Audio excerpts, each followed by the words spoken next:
card, like a pop-up card. That's what my Cricut is cutting right now. Jess is gonna come live with me tonight, but I figured while I'm waiting, my nephew had a birthday, I think it was like the day after Thanksgiving or the weekend after Thanksgiving at least, and I definitely have not made his birthday card yet, so I'm working on that right now. It's so late. I feel like, yeah, I told my sister, I was like, oh, I'll have to get it in the mail because I left Thanksgiving a little early, so now here it is a couple weeks later, I still haven't made it, so I'm just cutting it while I'm kind of like hanging out waiting for Jess. I think she's joining at like 9, so yeah. Do you guys send like your nieces and nephews birthday cards and presents? Is this obnoxiously loud? Do I need to hold my phone? I guess I don't know how loud it is. I can hold it while it cuts. Do you guys like get your nieces and nephews birthday presents though? Because like what I do is I always send them the number of dollars for the number of years that they are. That's what I always do for my nieces and nephews. So like my nephew turned 4, so he's getting $4 bills, and all the while his grandparents are giving him like $20, and I just look minuscule, but it's like, hey, age appropriate, right? But what am I grateful for today? I am grateful that I am not like shadow banned and like weird banned, not getting my videos pushed out. I have quite a few friends that are really struggling to get views and don't understand why. Some of them are doing similar practices to me. They're doing things that they've always done before, and it's just not working for them. So I feel grateful that I'm able to produce content and that it's able to get to you guys, because it's, you know, I could imagine I do know the extreme frustration of like spending time on content and then having it be not pushed out on YouTube, right? So I've been on YouTube for a really long time, for like 8 years. And YouTube's algorithm is very different than TikTok's. YouTube, you have to do 15-minute videos. It is, you know, you have to do long videos in order to get pushed out on YouTube. And I did not enjoy having to talk for that long. I mean, I love talking, don't get me wrong, but like, I wanted to just be able to make my point, like get on, make my point, and be done. And YouTube wasn't offering me that. So I'm also grateful to be on TikTok with you guys now and be able to build this community and cultivate this. It's really just so amazing. So thanks, LBRB19. Love your videos. Do I have any tips for in-laws who think I'm not overreacting about who think you are overreacting about not visiting a 6-month-old baby when they are sick? Those people... No, I'm so grateful. Like my parents are kind of like, if you're sick, you don't visit. If they're like actively sick, no, that makes perfect sense. And all I would say is like, hey, their lungs are underdeveloped. They could get a lot more sick than I or you could very easily. So we can't do it right now. Can you guys come by next week if you're feeling better? You know, at least they told you that they're sick, I guess. Like that's the other thing, is there's nothing worse than like straight up just somebody showing up and being sick, because that is a difficult one for me to deal with too, because it's like, well, what do? Do you like ask them to leave, especially if they've driven an hour or two or whatever? So you guys are so nice. You guys are just like saying thank you. Oh, thank you for video for circumstance. You had to duet you. You're welcome. Yeah, I don't know if you did. You didn't duet me though, did you? I didn't get tagged on your handle. I feel like I'd recognize. I'm acknowledging and watching all the duets that you guys are doing on the circumcision thing. And I'm just like, thank you for raising awareness with me. Like, the first person who came on here asked me what I'm grateful for today. And it's like, I'm just grateful I'm not like shadow banned and that that content is getting pushed out. And I'm just like, I don't know what it takes to get banned from TikTok, but I feel like some people have gotten repercussions much worse than me for, well, I haven't gotten any, but like just terrible. So, from Chicago, love my cross. So I got this at a local shop here in town. It's Newman's Bookshop. If you message the owner, Steve, you can tell him you like Allie Marie's cross and he can get it to you. But it's Newman's in Kalamazoo, Michigan. So that's where, and yeah, just message Steve and say, hey, I like Allie Marie's necklace. He'll know who I am, what it is. What's with my mom's crazy accent? It's just something I have fun with. It's just something. You had to go no contact. How do you explain this honestly with your kids? Oh, man. Oh, how old are your kids? That would matter. But yeah, so you're welcome for the circumcision vote. So they keep saying it's just a sore throat and they think they'll be better by the weekend. So, like I said, it's still really nice that they're telling you that they are sick. Like, some people will just show up and then it's really awkward. Then it's like, hey, you're sounding kind of bad. Or like, no, actually, you can't hold the baby because, like, I didn't realize you were sick. We might have to reschedule this, but it's hard if they've driven. Then you're just kind of like, here's some hand sanitizer. Like, can you please stand over there, whatever. Sorry, I'm like crafting while I'm talking with you guys. When Jess gets on, I'll focus.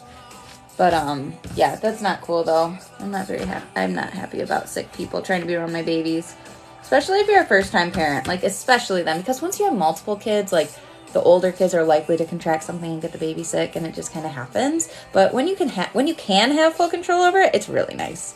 So, where did I get this miraculous medal? Okay. I have to but it's Newman's Bookshop. Newman's in Kalamazoo. Like is it John Henry Newman, right? So it's Newman's Bookshop in Kalamazoo, Michigan. Just get on their website and send them a message and ask Steve. Say, hey, Steve, I really like Allie Marie's necklace. Or Allie Marie's miraculous medal. Can I order one? And he'll know. He'll know. The lawnmower parent was a hit in the gut. Where do you find Newman's? TikTok, no, just I'd Google it. I'd Google Newman's, Kalamazoo, Michigan. That is what I would do. And their website should come up, and then you can send them a message through the website. It's an older, he's not old, but he's grandparent age, so really kind. So how do you deal with the son not looking the same down there as his dad? Like, what if the son is upset? I don't think the son's going to be upset. If anything, after talking with my husband about it all, he's circumcised. I don't know. I think that's okay for me to share, but, cause it's super normal, right? But we've kind of talked about it, and, at the point where it's doing them a favor to not circumcise them. And it's something that our son will be able to experience that he wouldn't, because if he ever did decide that he wanted to get circumcised, he could, and there would be additional pain. But if it was a strong conviction of I want this, then they could choose that for themselves, and they would accept the natural thing that happens with it. So but I can't see a son being upset about it. I would just explain what it is. Hey, here's Jess. We were just talking about, so do all the comments show up to you the same as they show up to me? No, we both have separate comments and separate lives. So, okay. So different people in our lives, different comments. But now they're all in the same live, right? Or the count is different? Yeah, the count is different. Who's hello, hi. So you'll see who's in yours, and I'll see who's in mine, and I'll see my comments, and you'll see your comments, but we can't see each other's. But everyone can see both of us. Both at the same time. Okay, well, we're over here talking about my circumcision video, so I hope your viewers just want to hear all about it. Oh, well, we can talk about it. No, we can change. That was just what we were talking about. I just think it's funny. Well, so the very first person who got on my live today asked me, what am I grateful for today? And I said, I'm really grateful I'm not shadow banned or banned in any way, and I don't understand why. I don't understand why either, honestly. I know. It's I post this really controversial video, and my bed sharing video should have gotten me banned probably, where I shared how I bed share. For you. But I said, can't relate. I know. Well, but that's, yeah. So it was just interesting. They're what are you grateful for? I'm this because I don't get it. There are amazing content creators out there that are it just sucks. Yeah, I can't put anything up. So, well, Jess, why don't you tell us why we're here? What? Oh, about the collaborative. Your amazing ideas. Yes, your amazing ideas. Talk. Because you do all those skits, right? And then I'm those are good voices. That's a good character to play all the people that I have comment. And I can talk about my real life experiences. And I'm not good at playing two parts of a skit. And so I was like, that's good, and you're also a person who I think we have the same, like a lot of the same followers, and I tag you a lot on stuff too. And you like, so I feel like it's a good collab. It works.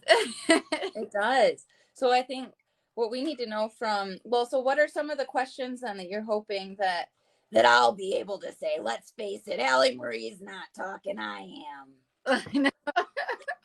What are the questions you need to hear from me? I'm sure that you get like the same kind of comments, because you talk about you talk about gentle parenting as authoritative. Well, you will only refer to it as authoritative parenting, but you'll put in parentheses gentle parenting and stuff like that. But so you probably see a lot of the same comments. There was this guy in my comments the other day who's just going back and forth with me, and he doesn't know what gentle parenting is, and he's trying to tell me how all these kids are going to grow up not to be entrepreneurs. They won't be able to think for themselves. And I'm like, that is literally the opposite of what is probably going to happen. And here is why. And he's explaining to me what gentle parenting is. And I'm like, I lived it. I studied it. I raised my kids this way. And you can't even properly define it. Why are you like... Why do you keep coming back to me here? Like, why do you think that I'm going to listen to you, or that you have any sort of authority over me in this space? I wonder if some people who don't understand gentle parenting would understand respectful parenting. When I first started talking about gentle parenting, I didn't like the name. I really didn't. I was like, that doesn't feel like me. I don't feel gentle. Like, I don't have a gentle vibe. I just don't. I'm a high energy, like very assertive type of person. So I didn't like the name at first. And now the more that I keep talking about it, I'm like, you know what? I kind of like it. And I wish more people would get on board with it.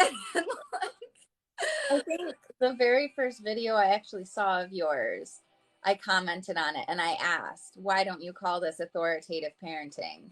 Because you say that you were raised by gentle parents, but that term wasn't even originated when your parents...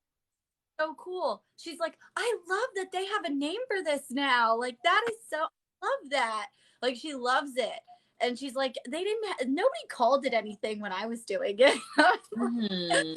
So she's so excited by it. She loves all the content. Sorry, I was reading a comment. Oh, this is a comment you could reply to too, because we had the same answer for this. It says, have you ever co-slept with a newborn and a toddler? I read or a toddler. Oh. I've never done it with both. I co-slept with all my kids, but never with both in the same bed. That's not something I've done before. I don't think that, you know why? Because toddlers move so much. I don't know how I would like safely be able to do that unless I was kind of in the middle. I don't know. No, I haven't. 101. It's 101 for bed sharing. You're not supposed to have anyone other than you and your spouse, including any pets, any additional children, anything like that, if you have a newborn. And I think that goes until, is it 1 year? I think it's until, it might even be 2 years though, that you aren't supposed to have multiple kids in the bed. Like it goes for a while, but yeah, you're not supposed to have any pets and no additional. There's a lot of like the recommendations and stuff like that, and like a lot of people are like the ABC sleep and like really really intense about that. And if you go into any evidence-based group on Facebook or Instagram or anything like that, you can't even really bring up the idea of bed sharing or things that would make bed sharing safer or anything like that. I need those gnome pajamas. My mom got them for me. Yeah, cute. So I had someone asking, where can you go to find safe information on bed sharing? Dr. James McKenna runs a sleep study at Notre Dame. He's been doing it for 40 years. He's an anthropologist. He has a lot of really good information, and he works with Dr. Sears as well. Those are two just really solid resources. I really like Dr. Jay Gordon. He's much less well known, but he's also very helpful for the transition to independent sleep from the bed. So those are who I recommend. I don't know, Jess, if you have other recommendations that you... I just kind of like, honestly, I you know, kind of briefly looked up on it, but then I just kind of went with what felt right for me. And then, so, and also too, my mom also bed shared with us. So I also had that, like I wasn't black about it or anything like that. And also my husband works nights. So most nights that's not even a factor, you know, because my dog, I don't know if you can hear him. He is literally driving me bananas. He's like this big doofy animal with like no awareness of space or his own size or anything. And he's driving me bananas. But I can comment on my own live. I didn't know that. I just accidentally clicked it. Somebody asked a good question though. They said, did your parents get flack for gentle parenting when they were raising you? No, I don't know if it was like flack. Here's the thing. My mom was very obviously always a good mom. Like to anybody who was around her, it was just obvious. She loved kids. She loved her kids. She loved, you know, being around kids. So she didn't get a lot of flack. She did get some like comments from like, you know, those like people who are like, kids need to be seen and not heard kind of people. Like, you know, one person said to her, you have more trouble with your one kid than I have with all 6 of mine. But like, and probably she was right. But, you know, well, define trouble. But like all of her kids are very like emotionally like in terms of like their relationships and their relationships with their own kids now, because we're all grown up now and I know all of them are very stifled. They really cannot show love or affection or any of those things in any sort of like healthy way, to be honest. So yeah, and also too, between my mom and my dad, there was definitely some like conflict there on like how to do things. My dad was not raised in any way that was gentle, and so my mom definitely had to. That's why I talk about her so much more in this like subject, is because she said, you know, when we were younger, she felt like he never really stepped in, and then when he stepped in, she felt like she had to then step in because of how he stepped in. oh sure. Yeah, so gosh. she took the leadership role in that. And then my dad kind of learned along the way. And even like to this day, he's still becoming more patient. He's still becoming, and the thing is with him too, is like he never stopped showing up. Like he never stopped getting better at it, like even to this day. So that counts for a lot. So I don't know if you have any comments coming in. And so many people are saying, they're like, oh my gosh, you guys are together. Yeah, me too. Yes. Yeah. I did have, I don't know if it was the same person twice or not. But like I saw a couple times, how do you get your spouse on board with gentle parenting? So I guess like, I feel like you could speak to that. Like, what were some steps then that your mom took? Like, I feel like you could do like a series on that even to share that interaction. Cause I feel like I get that question a lot. I don't know about you. Was your spouse already on board? Like, did you guys talk about it? What was like your experience with that? My experience with my husband is that I am very assertive and he is very passive, and I told him to defer to me for all childhood choices, and he said okay. He tends to be more permissive, and so like for us, it's just been more like I lead by example, and he tends to like cooperate. He's very patient. I feel like we'd have a harder time if he was more aggressive and outspoken. That's but he just my husband's like very like, we are both very strong personalities. And also too, everybody says, you know, talk about parenting and talk about it with the person that you're with. Like, I was in college when I got pregnant. Like, we didn't talk about it. We didn't even talk about getting married when I found out I was pregnant. And sometimes that's the way life goes, you know, like, and so we didn't get like a big conversation about this. And so with my husband too, he did go to therapy for it, because it's not only that like he couldn't do it the way like he didn't want to do it the way that I was doing it. He like did not have the skills to be able to parent the way that I was. But just like your husband, where you took the lead and he let you like kind of, he was, you know, was appreciative, or not appreciative, but like respectful of like your role in taking the lead in that way. That's the same exact way that my husband felt too, is that like he was totally fine with me stepping up and, you know, kind of taking the lead. He definitely, there were some times where like I would be handling something and the fact that it wasn't being handled, like I'm going to step in and I'm going to immediately stop this behavior. And there's going to be a big moment where everything changes right now, you know, like it would if you screamed at your kid or like if you spanked them, was like very difficult for him to understand in the moment. But now that we're 6 years into it, it's like, it's hard to even think about going back and doing it a different way, because you start to see all those things, all those foundations that you were setting, all those little arguments that we had behind closed doors about how to do things are paying off, you know. And he also was raised a very different way than I was, and that counts for something. You know. But I feel like my response is typically to people like whenever anyone asks me, you know, how do you get your spouse on board? And I just explain, you know, and you are apparently proof of this, that studies show that even if you only have one authoritative parent, you are still being that role. They are still going to see the healthy relationships. They're going to see the boundary, and correcting your spouse all the time is controlling. Like, he is still his own person, or she is still her own person, you know, like. That's a really good point. That's also a mistake that I made, is like when he was trying, I would step in too many times, but he was trying, you know, even though like, yeah, he was trying, but like harder, but Try like I would do it, please. And the thing is, like, if you watch my content, you know that like when I'm interacting with my kids a lot, my husband's in here listening to me talk about all this too. But it's true. It's all true. I would say the same thing if he was sitting right next to me.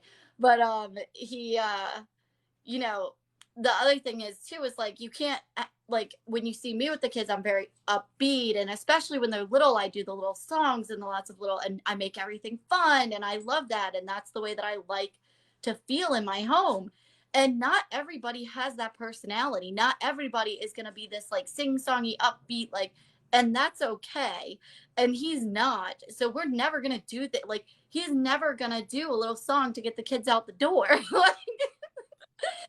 Like it's just not going to happen. We're different people. So right. And you have to allow for that. You have to allow for people to parent in their own way and give them the respect that they deserve too. So I have that dynamic with my teacher assistant. It could be I know, and that could trickle over at every type of relationship. Somebody said, I'm encouraging my boyfriend to go to therapy for our parenting decisions. And it might be helpful too, like, and I don't even, if you guys could go together and talk about it. We really, just because of like time or whatever, it's not something that we've done. He kind of like went on his own. I don't know why we never went together, but and also too, I think for him it's nice too, because he's also not a person who does know how to express his emotions very well, you know, and he doesn't know how to talk about things. And so I think it is nice for him to go on his own too, so that he just has like a, you know, a person who can listen, who's like this objective, you know, isn't gonna critique or like, you know, is just gonna listen and doesn't really know anything else. I think that helps him a lot. So, oh, somebody keeps asking, what do you do for biting? I have a video on biting. I did it not too long ago though. Don't you have a video on biting too? I've done hitting. I haven't done biting. Biting's harder because it hurts. So you get like well, like I talked about, someone was asking about biting during breastfeeding recently. Was it? Oh, you did do that? But I didn't do a video on it. I was, I think, on a live and we were talking about it, but I don't think I did a video. But I presume you're talking about like aggressive, like biting your arm, like is what they're asking, right? I don't know. None of my kids were biters. Like the only time I can remember is like during breastfeeding. And then also too, my little one will like try to bite jokingly, but he doesn't actually bite you. He just puts his mouth on you and he'll be like, rah, rah, rah, rah. So, like, so it doesn't necessarily hurt, but I did a video on it on how I would handle it. The only thing that's hard about biting is that they automatically get a big reaction no matter what, because it legitimately hurts. So maybe you did a video on hitting where you just kind of like grabbed their hand and you said stop or no or something like that, and then set the boundary, and then that was it. Like that might be my approach towards biting, because it hurts. So it's hard to redirect that behavior to something more positive. But if I was going to redirect it the way that I redirect hitting, I would like replace it with like a nuzzle. If they were trying to like get your attention and be funny and like do something cute, but if it was like an angry biting thing, I would go with like her hitting approach with like the setting the boundary. Oh, you can ignore him. Oh, you can, if, God, can you stop? Seriously, people aren't going to know you're joking. So, never mind. But, he's in the comment section. He's joking. He just, okay. All right. I had a couple people asking like what our backgrounds are, like our career backgrounds. So for me, I'm a therapeutic massage therapist. So I work with I'm a somatoemotional release therapist. So I deal with how trauma gets stored in the body, whether that is from abuse or if it's from like a car accident, breaking a bone, anything like that. Like trauma gets stored in the tissues, and so I help people process that through like it's through dialogue and through therapy. So that's like my career background. I did study psychology for 1.5 years at Western, where it was cognitive behavioral therapy. And so I did that for a while too. And it was all very second nature to me. It was one of those classes I never had to study for, you know? And that's how I always felt about psychology. But I'm also like a person, like if I like a subject, I can like totally immerse myself in it. And then if I don't like it, I could read the same page in the book 14 times and not retain a single word of it. Like, you know, that's how it is for me. Okay, somebody said I need that. They're talking to you about what you do. How do you find somebody that could do that for me? That's a good question, because I wouldn't know the answer to that. So I would go to upledger.com. It's up like UP ledger, like a booking ledger, like Excel sheet, right? Upledger.com. They're the most reliable training program for like craniosacral or somatoemotional release, any of those advanced modalities. They're the most reliable. And they have, I think even on their banner, when you first get there, it'll say find a therapist in your area. And they have everyone listed and what courses they've taken. It can still, like I have seen, it's kind of like a psychologist, right? Or if you've ever had multiple different massage therapists, like there are some that are just better than others. And it is such a hard thing to say and acknowledge, but I can comment on the note. Side note. But yeah, so that's where I would go though. Somebody asked, what do you do about being aggressive towards a pet, and the pet is giving warning signs to back off? So in the moment, I would separate them, and I always use a gentle hands approach towards pets, because I feel like it works really well. Like when you show them and model, like, oh, we do gentle, and then they pet it, like that's like, it gives them a lot of really good input, because one, petting anything is like nice sensory input, and then your dog might wag its tail, and then or like get a little kiss on something, like they get, that feedback too. And I feel like the gentle hands approach works really well for that. But then also when it comes to pets, if your kid continuously is trying to hit them every time they're around or pull their tail, then we just need to keep them separated as much as possible, or make sure that we're monitoring closely enough that if they were to go to hit them or pull their tail or something, you're close enough to step in and stop it before it happens, because it's a really big safety issue, in my opinion. I don't know what kind of pet it is, though. I'm thinking of like my dog who's like 80 pounds. So like, that's like the visual I have in my head is like a kid going to pull an 80-pound dog's tail and they're giving them a warning sign like go away. Then I would also have to like create a place for the pet in the house where they can go to be by themselves. Like my dogs still have crates. They don't have to like go to their crate or anything like that, but it's a space where like the kids are not allowed to go in. Like they're not allowed to go in the dogs' crates so that they can move, like the dogs can go there and know that, all right, I'm not going to be touched. I'm not going to be bothered by the little kids all over the house. That's how I feel. I don't know. You can weigh in if you want. I haven't had cats, or we only have cats, and like they've done little nips, and generally there's never been a bite, and I've generally had it be a natural consequence. I guess if the cat hisses or something, it's like, he doesn't like that, back away. So like what you're talking about, it's like it's totally different when you say it's what type of animal is it, right? It's like you can't do I that have a totally different picture in my head of what's going on.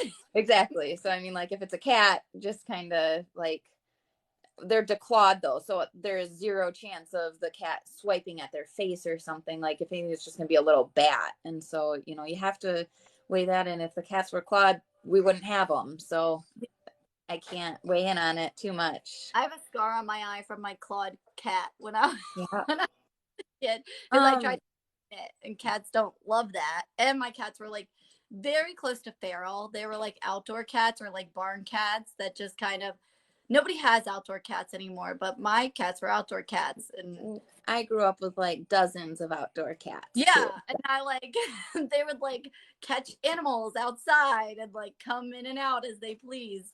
But like they weren't like pets like I see today in like people's homes. Like there was one that was like super loving, but the others were like, they weren't like cats that I see now, that I meet now. Like I was always like kind of weary of my, like I wasn't like, I wouldn't like just scoop most of them up and like, but yeah, no, everybody's cats are really nice and indoor cats now. So like, I have a conversation going on here in the comments about what to do if the child is throwing food. oh gosh. And yeah, so the initial commenter, which one is the original one here? I think I scrolled twice. Oh, a piece of Elise. A piece of Elise said, when my son, 11 months, throws his food at the table, my husband and I ignore it. Is that right? I would say no. I wouldn't ignore it myself. So I have a 15-month-old, so a little bit older, but her dynamic hasn't changed. So at 11 months old, they are learning cause and effect. When they start throwing things on the ground, you are teaching them, they're learning. They're going, oh, when I fall this, like they're learning gravity, essentially, right? So they play with the food. So I wouldn't ignore it. I would go, oh yeah, the food falls on the floor, and I'd pick it up for them. I'd pick it up maybe 4 or 5 times if you're in an emotional capacity to engage in that. But I would also work with them, you know, like, oh, are you still hungry? You want more? Or are you all done? Like more food, all done. And I work with them on that from a very young age. And so to do that, I saw a gentle parenting technique that I firmly disagreed with recently, where they got kind of like frustrated at the child with like a mom voice being like, oh, if you're going to throw food on the ground, then you're done eating. And they took the food away. Not at all either. Yeah. Do not do that. That is not an appropriate, they're learning. And also too, I don't like I don't like any sort of like, I don't like limiting food. I like when it comes to food, I like the kid to always be in control of when they're done, how much they have to eat, you know, like things like that. It's just, and even, and I know at 11 months, like it's not, but it's still kind of like, I don't like using food as rewards. I don't like using it as any sort of consequence. I don't like, food is just food. It's not, it's just something you eat for your body to be healthy. You know what I mean? And in my house, what we do with food throwing is so at 11 months, at 15 months still, they sit in a high chair, right? And my high chair that we have has like compartments. It has a main compartment, and then it has one on this side, and then it has a place for a cup, and then another little one. People have talked about it as like a no thank you bowl. I don't call it that. I don't call it a no thank you bowl. I don't associate a word. Video on that. I love her, by the way. But she is did it? the Moss Mama. Oh, yeah. Uh-huh. Yeah. So I just love her. I went live with her, but her video, she did the no thank you bowl. That was like her thing that she did, was the no thank you bowl. But Yeah. and I guess is effective. But But it works well. I personally don't like labeling things. So like when I do like a form of timeout where if there's hitting, I move the child in the room, I keep them in the room and I move them like to a chair, a nearby chair. I don't call it like the naughty chair or a calm corner or anything like that. I leave zero association with certain things. I don't know. It's probably something in me from my experiences. But so I don't even like calling it like a no thank you bowl. It's just more like, okay, if you don't want that, it goes over here. You know, I don't try to label it at all. And I'm just like, nope, the food doesn't go on the floor. It goes in this side thing. If you don't want it, it can go right here. And that really negates a lot of the throwing on the floor as they start to get older. But I do but the yeah. like fun approach, where like which is like, instead, so I don't, if they're starting to throw food, which all kids throw food, like literally every single kid in the world throws their food. They mash their food, they play with their food, they dump their drinks, they throw their cups. Like we mix their food together. Like, I think we should just all prepare ourselves mentally for that, because it's, important. Somebody asked, I'm curious if Jess knows or if she supports that or not. Same. I don't know. Somebody said that comment shocks and disappoints me. Yes, I've seen it. Concerning. I don't know what you guys are talking about. Can somebody bring us back into where we were in the conversation? Oh, my dog just unplugged. He is driving me bananas tonight. Does he have a kennel? Do you want to go put him in it or? No, he's just, wait. I reported it. Wait. Something else going on in your comments, maybe? I don't know. What is happening in the comments? Hold on. I'm not seeing the comment. If somebody, maybe it got deleted or something. You have moderators on? No, I don't. Ask who wants to moderate. Who wants to moderate Jess's feed? And then you can just appoint them as moderators. Tap their screen name. I think I have enough moderators. Oh, wow. I didn't realize you were friends with someone who so vocally hates the queer community. Who are we talking about? Oh, probably. I mean, I'm not sure actually, because I don't hate. It's not safe here if you're LGBTQA. Wait. I just want to make sure this space is safe for me. Wait, what are we talking about? Hold on. Because I'm Catholic? I don't know. I'm curious if Jess knows or if she supports that or not. Same. I don't know at what point. I had somebody ask me recently if I was an LGBT ally, and I haven't responded to the comment yet because I've been content, 100%. I know that you guys aren't talking about me, because if you follow my content, if you've ever asked me questions, and you know that I am 100% in support of LGBTQ, and some of my best friends on here are part of the LGBTQ community, and I've done lives with them. So I presume they're talking about me. They must be. But I don't, Allie does not, oh, it is you. Allie does not support us. So and that's not true. I believe that people maintain their own convictions. I don't have anything against, I'll let Allie talk, because I only know I know Allie from TikTok, and I've never seen her post on that. So I'll let her talk on that. Allie is very hateful on her public Facebook. I don't follow anyone on Facebook. I don't actually have Facebook. Well, I do, but it's private, and I only have like 200 friends on it. So if it's something on Facebook, I don't know. You'd have to tag me on what post you're talking about, because I don't know what you would be referencing. Shared on her Facebook, then maybe if you could tag her in it or send it to her, because and from Gentle Parenting. But I will speak for myself, and I'll say, if you know me and if you follow my content, without 100% or without a doubt, I 100% support the LGBTQ community. And some of my best friends on here that I've done lives with are part of that community, and I'm very open and vocal about that, and I always have been. So I don't want to. Yeah, so okay, so somebody, yeah, let's see what's going on. But I'd like to move. Yeah. I mean, can I just address it really quick, guys? Sure. Like, my belief is that every person in the world maintains true to their convictions. That is first and foremost fundamental belief of mine. Every single person on this earth is worthy of dignity and respect, regardless of what choices you make in your life, across the board, period.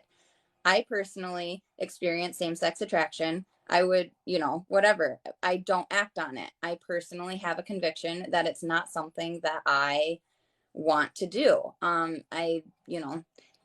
And that's just like how I experience my life, and I'm happy with it and I'm at peace with it. And like, I plan to make a video about it, but I'm not hateful toward anybody that's LGBTQ. I'm not, I mean, I'm trying to think, like, maybe I would have posted something about, like, right, I'm not going to speculate about what I would have posted about. There are certain aspects of, like, somebody said, and to be friends with somebody who is hateful and wants laws to prevent. This is literally the first that I'm hearing about this. And what laws are they saying? I follow her on TikTok. But what I am going to say, I'm going to say this because I want to move forward from this and away from this. And if you do want to address Allie, she has her platform and her comment section and a Facebook, I guess, and you can address her with this. But just so everybody knows where I stand, I am a huge supporter of the LGBTQ community, and openly, and I always have been. And I also find it a huge injustice that I was born straight, because I've had to deal with men my entire life. And I've always had my friends, and I don't know. I feel sad that we're talking about this, because or that it's coming into question that I would be okay with anything. You can't. I don't support anybody who hates. This is literally the first time that I'm hearing about this. And Allie just spoke on it.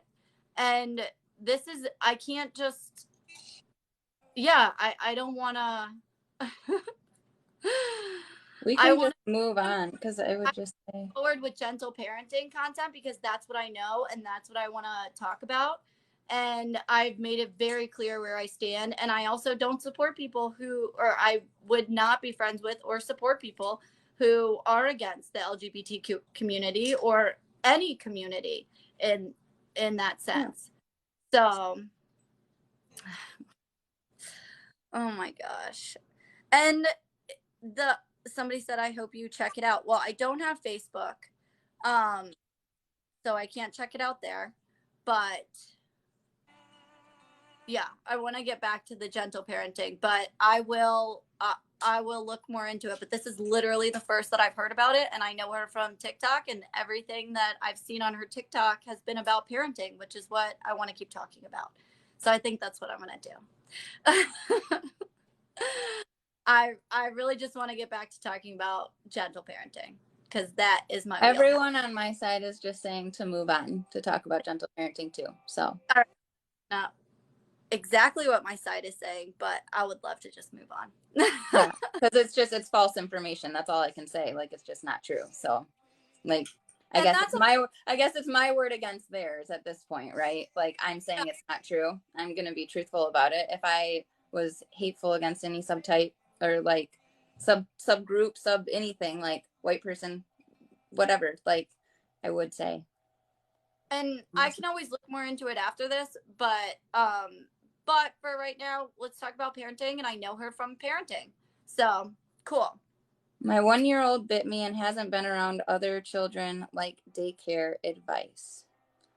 I don't even know. Back to biting.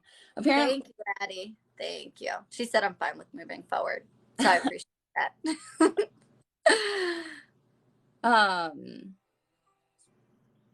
I've had a couple people contact me about like aggression at school. You know? Mm-hmm. any parenting advice, like my advice, if your kid is acting up at school, is always to like meet with the teacher, see how they're handling it, and try to be consistent about it, you know? And like, yeah. I don't know if you have different words for that though, because I don't have school age kids. About a 1-year-old biting, right? No, I switched because that one was just back to biting. I switched to a different one about what is it? What did it say about school specifically? Because I have a good one too, actually. Just that they struggle with aggression at school and how to handle that as a parent. Since I don't have school age kids, I'm just like, well, talk to the parent and try to like handle it cohesively. Try to be consistent about it.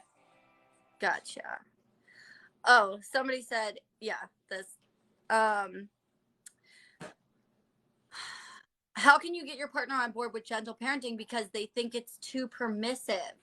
Oh, that's a really good question. So, or they think it's too permissive, or you think it's too permissive? Because that, I feel like you said, I think it's too permissive, but it makes more sense to say they are. But if they feel like it's too permissive, one thing to keep in mind is that you do hold strong boundaries. And one thing that happens a lot with like the very old school authoritative parenting is even though we get super angry, even though we start yelling, even though they might get spanked or whatever it is, they are more likely to end up giving in to the child because they're so emotionally dysregulated, which is kind of the opposite of what you would want to be doing, or would be like is actually like a form of being permissive, even though you are being very strict and you're being very authoritarian. You still end up giving into the child. But with gentle parenting, with authoritative parenting, you hold the boundaries, which is the opposite of permissive. And you can also call it authoritative parenting. You don't have to call it gentle parenting, because I feel like a lot of people just hear the name and they're like, I hate it. Those are the types of kids that run all over their parents. And they just have these associations in their mind. And that's not what it is at all. I would also give them resources. And send them videos. Send them videos from that you watch that like explain it really well. How do you identify being permissive versus giving opportunities in gentle parenting? So you're not giving 2 opportunities. You're not giving like 1 opportunity. It's 2 opportunities that you feel good about. So it's not like you give them the choice to do what you want or do what they want. It's, hey, we're leaving the house. That's what we're doing right now. Do you want the shoes or do you want the boots? Do you want to walk to the car? Or do you want to skip to the car?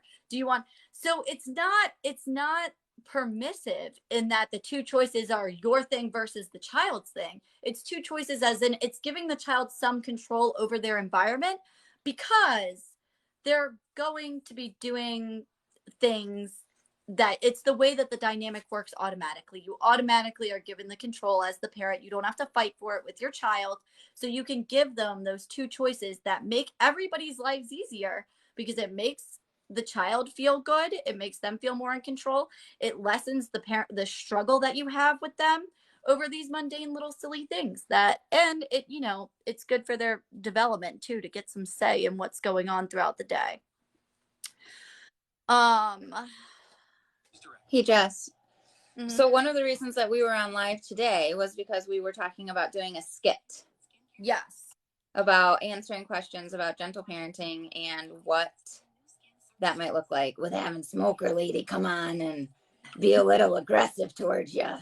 So I was gonna do it with like some comments that I get all the time, and then I can just respond with like my real life like experiences. Right. So what are some of those comments? Like, what are some of the things that Smoker Lady is going to be saying?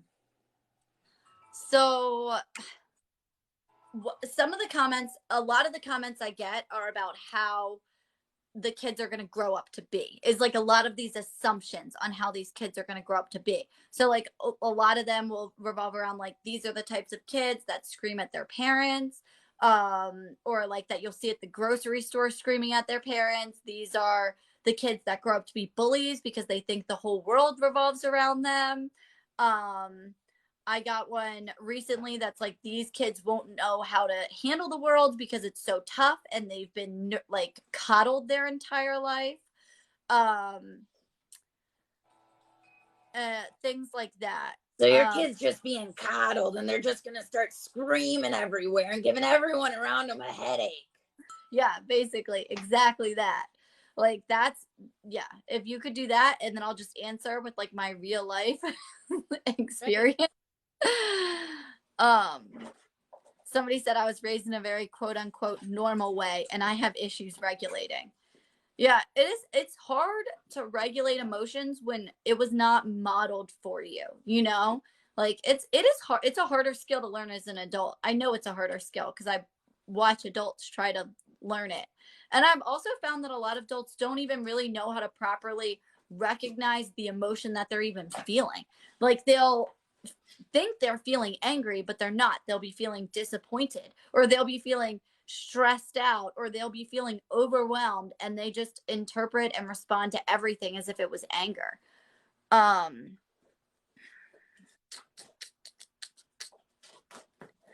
said, how do you, oh, go ahead. I was just gonna say, we could like wrap up the skit and then go to our separate lives if you want to be addressing like all of your comments. I think that would be okay. Okay. Yeah. Because like I have some comments coming through here too, and like I didn't know, you know, like, yeah. So like I wanted, like, if you want to get like an outline for what that skit might look like, and then I can record my side and then I can actually send it to you or whatever, and then you can do whatever you want with it, type of a thing. That would be cool. Okay, so let's get the skit down then. Sorry, yeah, and then we'll separate out and then do our own thing. Okay, so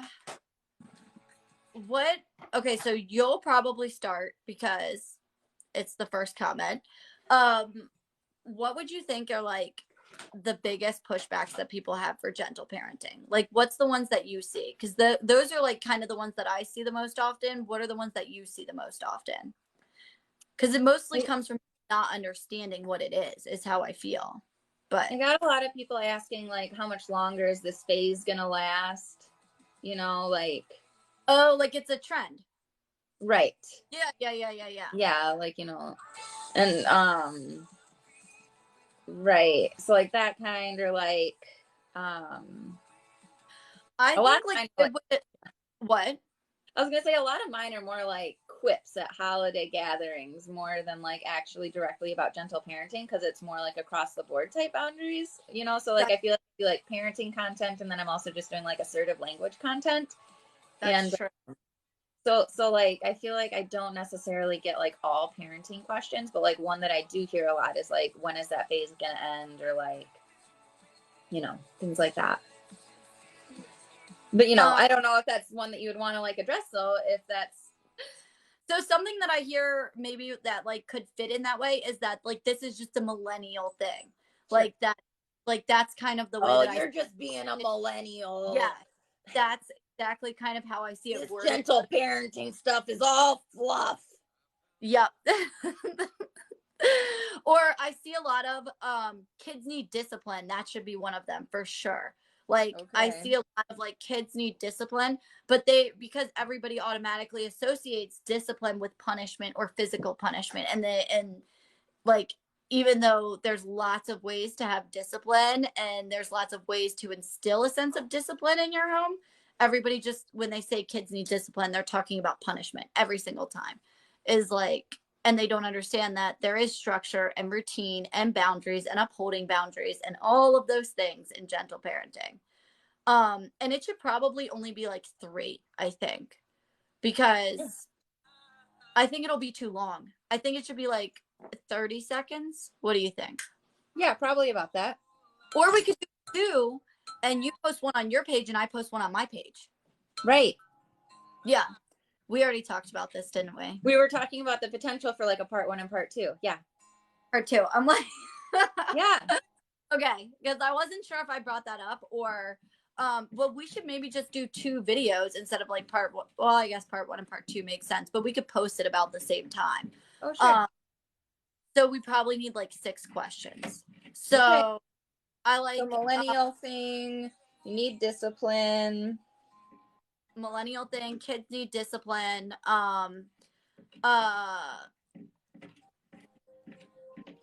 You said something about setting up for screaming and giving a headache. Yeah. Oh, Menzie, I'm not gonna touch that one. it's I don't want to touch that one. Actually. But I get that too. Like I get where people are coming from with that.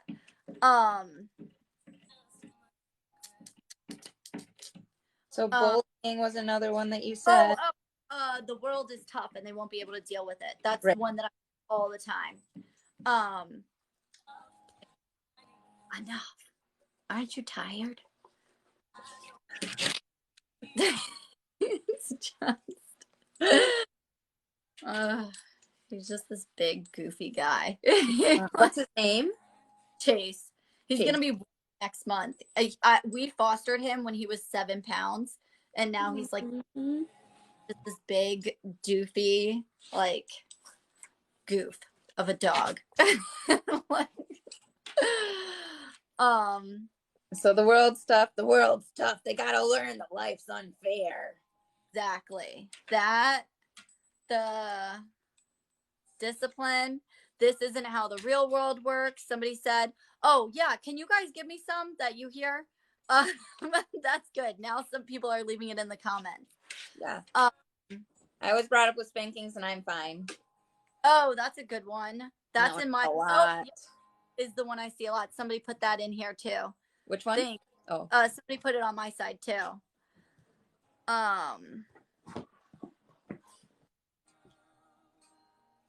No, I don't think. I think that's the last one on this side for like the ideas. You got to know when you say no, you mean it. Yeah, I had somebody say like, when is your child gonna learn what no means? He doesn't know what no means. I could integrate that into something. Somebody said you're living in a fantasy world. Or I would have been spanked for that. That's another one. Mm-hmm. I would have been whooped for that. Sure.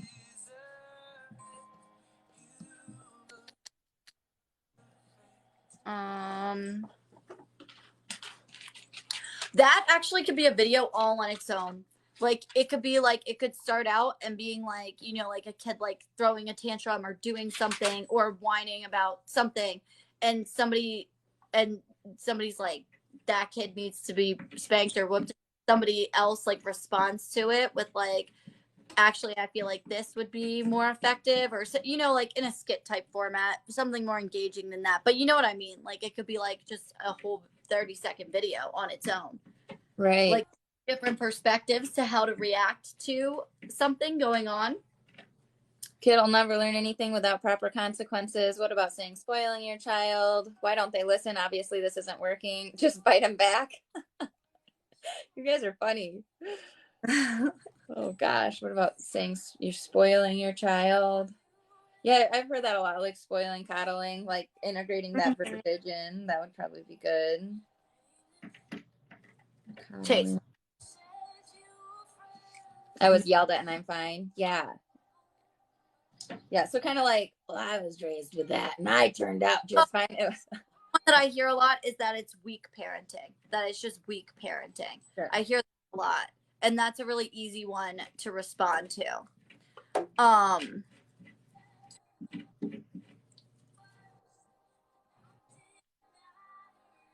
Somebody said biting back and pinching back. My mom did this to my daughter behind my back. I'd be so furious if somebody did that to my kid when I wasn't around, especially if they were young enough that they couldn't tell me about it. You know what I mean?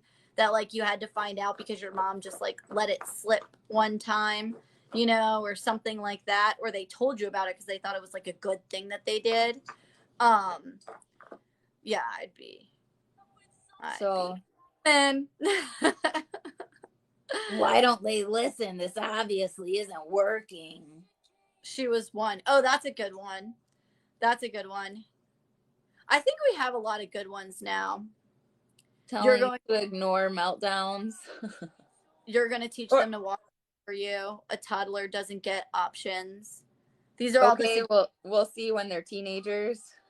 Yeah. That one would be hard. Like, okay, well, I guess we'll see what they're like when they're teenagers then. Like, what would you say to that? I could respond to that because I was a teenager at some point. So, oh, sure, with your real life. Yeah, so I could respond to that because I lived that. So, right, that's true.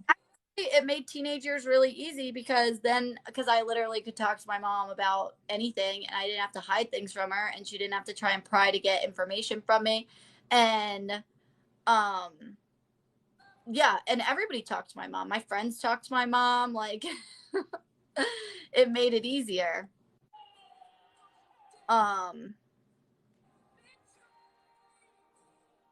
Somebody said it's way easier. Gentle parenting is definitely not weak parenting. It's way easier to scream than to remain calm. Somebody said being gentle in a mad world takes so much strength. Oh, you have to do this one. Can we make sure that this one goes in? Gentle parenting doesn't work. Be right back. Hold on. Oh, okay. Okay. Oh my gosh. If you guys have been in the live the whole time, I'm sorry it got weird for a second there. You know why? Because I was caught so off guard. I literally just only talk about parenting stuff, like on social media. I don't even actually have social media. Like I have TikTok, and I have Instagram. I think I posted like 10 times on it. Because I said so is the only reason I need to give them. All right. So I'll try to. You guys gave so many good suggestions. Somebody said, side note, we're in this, the pups flockus. Maybe I said that wrong. It said, we're always told how loving and kind my son is. Yay, gentle parenting. So, I just wanted to give you that shout out. It was a cute comment. Okay, what was the one that you said for sure? Gentle parenting doesn't work for all kids. I really want to talk about that because that's something that is very important to me personally. What would be your sample 1 or 2 line response to that? Hey, gentle parenting doesn't work for all kids. What are you thinking that this is going to work for yours? I think you're trying to say that it doesn't work for kids who are more difficult. And I would argue that it is even more important to parent with patience and kindness and respect to the kids who the world is already going to tell them that they're being difficult. And when they're in their own home is where they need to know that they are loved and they are important. And that is really how I feel about that. I feel like people like to say, oh, some kids are just difficult, they're harder than others, and it's those are the kids that you need to make sure feel good in their own home, because if they're difficult in your home, they're probably going to be difficult at school. And it's probably not that they're difficult, they probably have all these personality traits that are going to be assets later in life if nobody squashes them and and they need to feel good in their own home. I think it's even more important for those kids that you can't be gentle with to be gentle with. I think that's absolutely, because they need to know that somebody sees them, really sees them, not just sees that they are impulsive or they're high energy or they're loud or somebody really sees the person that they are and appreciates it. Gentle parenting works so well on my strong-willed students. They just want to be heard and loved. Exactly that.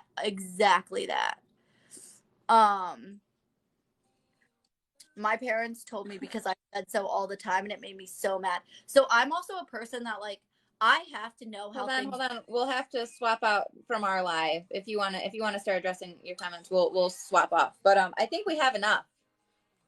Okay, cool. That sounds good to me.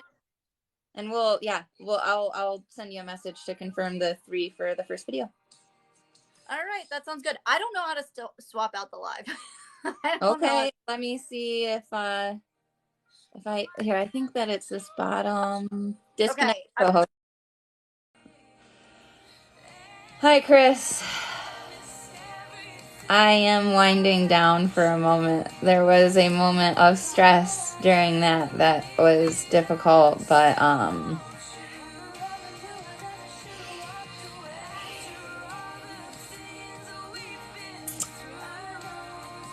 lot of you are asking if I was okay, and gosh, it's like, no, I'm not. Like, I'm sitting over here, it's like, I'm a good human. I accept people for who they are. I don't think that people should act a certain way. Like, I think that people need to learn how to hold their boundaries, that they need to maintain true to their convictions and have confidence in that and be empowered in their lives. And that is exactly what I stand for. And for people to come at me and be telling somebody that I'm a hateful person, and for her to just be like, oh, this is the first time hearing about this, and like act like it's not, like that's not what I've seen. Like, send me content, like prove it, innocent until proven guilty. I'm like, I'm sitting here on my Facebook, nobody has commented on anything. I'm sitting here refreshing, and I'm like, what the heck post are they talking about?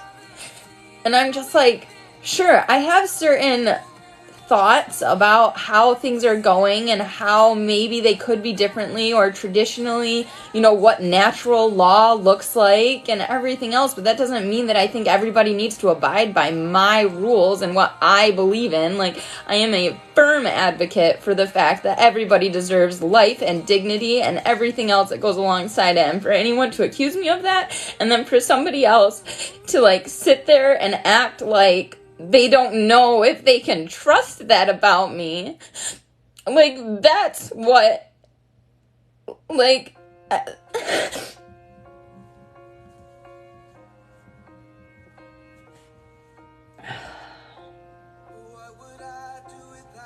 I just need to take a breath. So you guys were asking how I was doing, and I really appreciate that. I was just like shaking. I wanted to get it redirected to the skit, which was the whole reason that we were going live together in the first place. But for somebody to say that this wasn't a safe place for somebody, it's just not true. It's just not true. This isn't... I have my own convictions. I have my own beliefs. It doesn't mean that you have to believe them too. Period. That has always been my message. That is why my YouTube is called My Catholic Perspective. It is my perspective. It is my belief. And I will share with you why I believe it. But I will never tell you that it's what you have to believe too. Ever. And I want that to be incredibly clear to anybody. I don't even know what comment you're talking about.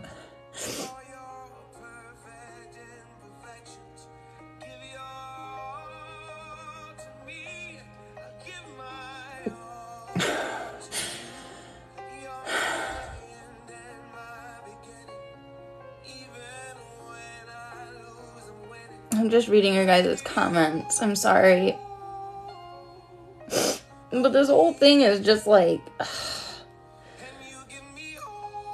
Everyone missed what happened. Okay, well, so Jes and I went live. Jes Martini and I just went live. We're talking about a skit that we were going to do to, like, where I'm smoker lady and she's responding with her real life stuff. That's the reason we went live. And then a whole bunch of LGBTQ people came onto her thing saying, hey, if you're LGBTQ, this isn't a safe space. The person she's live with is a hateful person. She's hateful against LGBTQ. Jes, I can't believe you'd be friends with somebody that would be hateful like that. And Jes was just like, I wouldn't be. This is the first time hearing of this. Like, and was basic, like, and I'm just over here like, why can't I defend myself? I'm right here to talk about the fact that that's not true. Like, I have my own personal convictions. I firmly believe that everybody needs to maintain their own convictions. That is the purpose of why I'm here, is to help people feel empowered in their lives, to stay true to their convictions, even if, especially if I disagree with your convictions.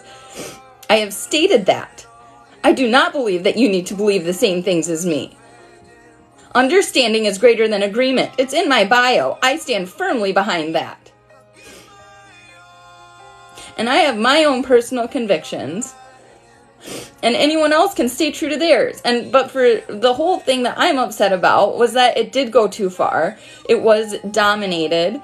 And I had to draw it back. But I was like shaking, trying to just maintain composure.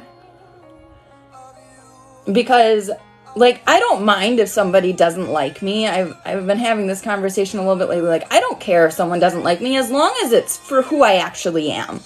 But if somebody's going to try to call me hateful or try to, like, pin me as some type of person that I'm not, I'm going to have a problem with that. And that hurts me more than anything because I am authentic. I am transparent. And, anyway, I just need to breathe.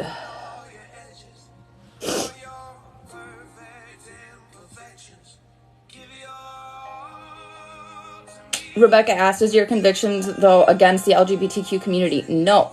My conviction is that I personally experience feelings that would align with LGBTQ. And I personally am convicted to actively work to not act on them.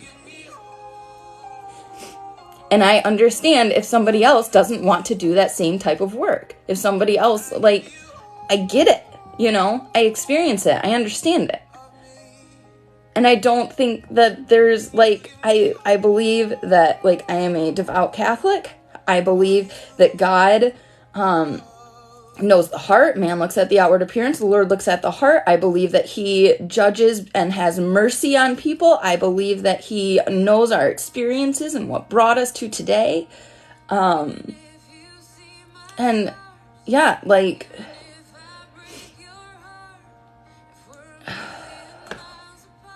Yeah, like, I think there are certain things that are taken too far right now that I really think should be supported. I don't know that I support hormone blocking prior to puberty. I don't know that I support that. I think I have a hard time with that one.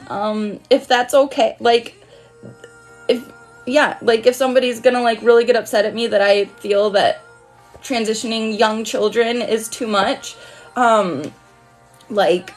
That's fine. I do feel fairly, like, sure about that one. Thank you, SABD, for saying that you see nothing but love. You guys, I just can't even tell you.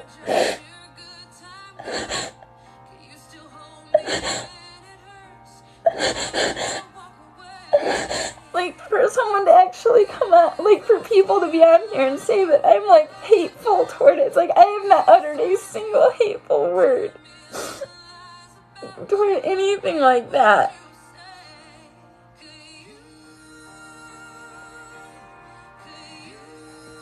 What? When I was young and didn't know better, maybe I did. I absolutely did. I said, like, terrible things when I was in, like, middle school, but...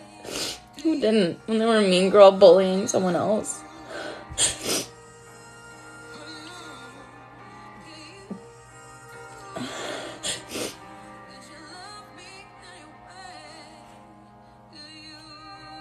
I have to stop crying. You guys need to start asking me about parenting or something. They'll take extra turns to purposely misunderstand me, and that's not on me.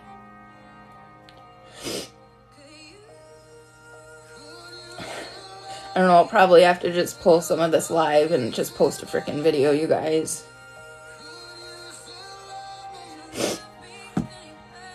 How do you go about gentle parenting if you were raised in an abusive house? Therapy. I'm gonna be okay. I'm going to be better.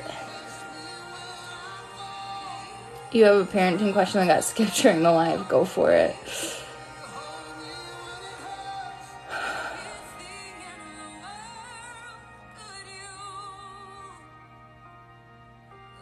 I always look so pretty. Do I have permanent makeup? No. No, I have to pluck these bad boys down. I have a unibrow if I don't pluck. Trust me, I don't need anything else permanent on my face.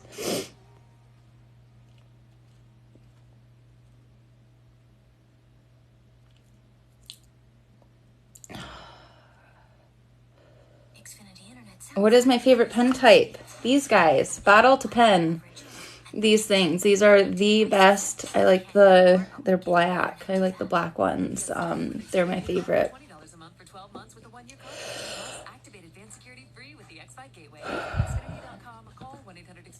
I don't know what PCIT is.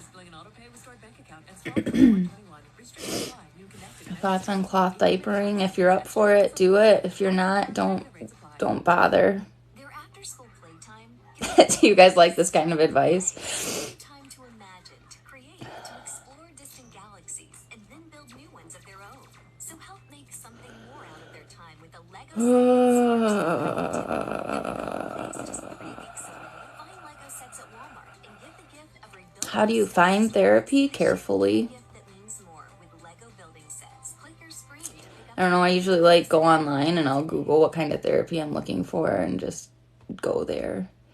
What is modding? I saw modding twice. I don't know what that means.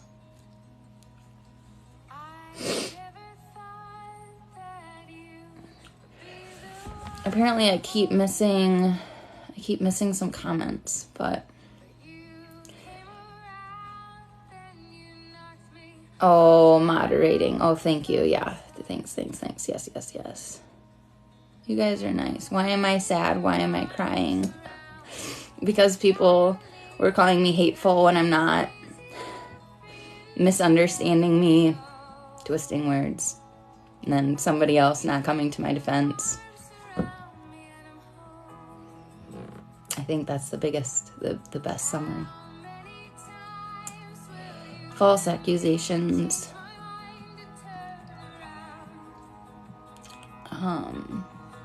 Devin, you're gonna order some of the pens. You're funny. What did I make for dinner? We had a sesame ginger shrimp over rice thing with broccoli. I tried doing the gentle hands that Jes recommended, and it just ended up resulting in my child hitting my face more. Because she'd hit my arm or something, I'd say, gentle hands, and she would just wanted her hands on me, so it really backfired, which was funny.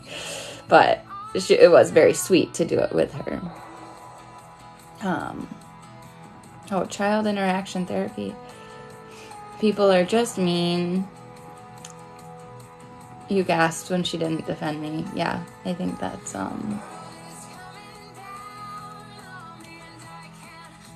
the biggest problem. I guess I don't want to go on about it.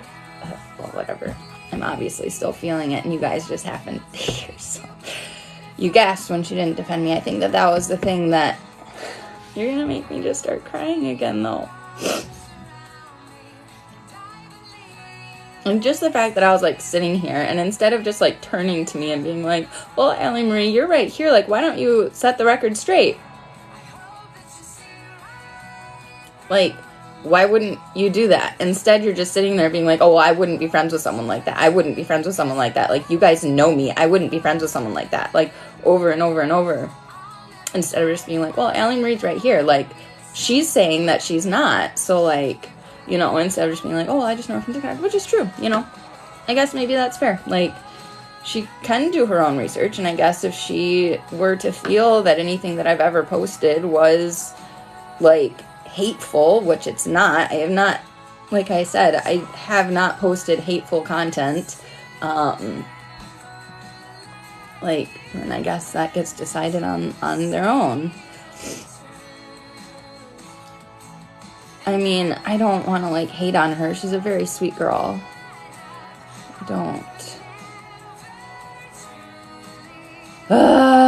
No, she didn't embarrass herself, you guys. She and I will talk later. I'm sure we will make it up. She doesn't know how I was feeling. I'm sure she was just, that's probably just how she responds when she, gets in a pickle. It's just kind of you get fight, flight, or freeze when you come under duress like that, and people were attacking her, right? And she went into freeze mode instead of being able to direct the conversation, or she went into fight mode, whatever. And she started defending herself instead of allowing someone else to defend themselves. And that's just how she responded. And so,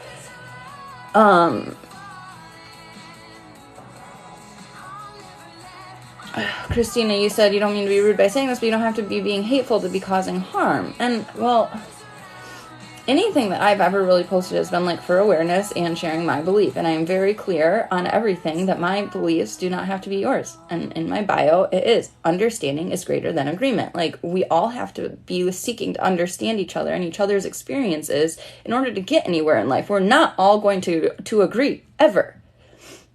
There is not a right or wrong way to live your life. You have to maintain true to your convictions, and you have to allow me to maintain true to my convictions. It's okay if they're different. I don't know how that causes harm. I don't know how the existence of human beings with different thought processes is harmful. Especially if you're saying every single person is worthy of dignity and respect. Every person is worthy of empowerment to live life as they see fit. Every person is worthy of all of these things. How is that harmful in any way? Like, I can't understand that.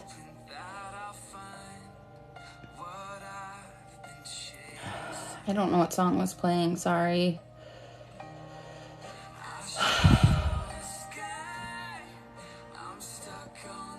Yeah, it ended fine. It ended fine. Yeah, she said she was flustered, exactly. So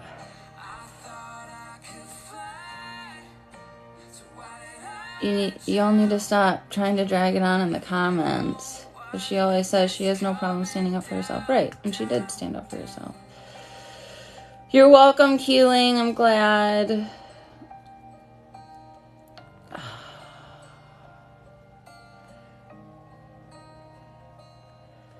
Yeah.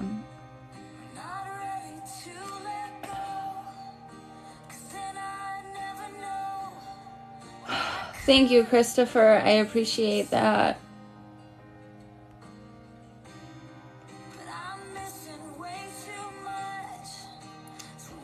All I can tell you right now is that I'm listening to Sarah Bareilles' radio on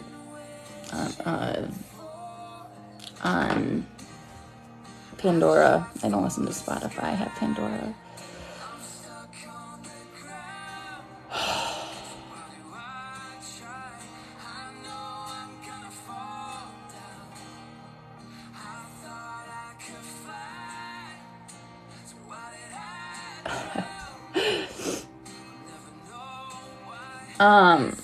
This was Jes Martini. We were live together earlier. I'm probably just gonna have to take clips from the live, I'm assuming now. I don't know. I'm not the whole story. I'm not gonna tell the whole story again. I don't want to rehash it. I'm feeling like I can start to breathe again right now, just from processing with you guys right now, which I appreciate so much. Why do I look so sad? Because I am sad.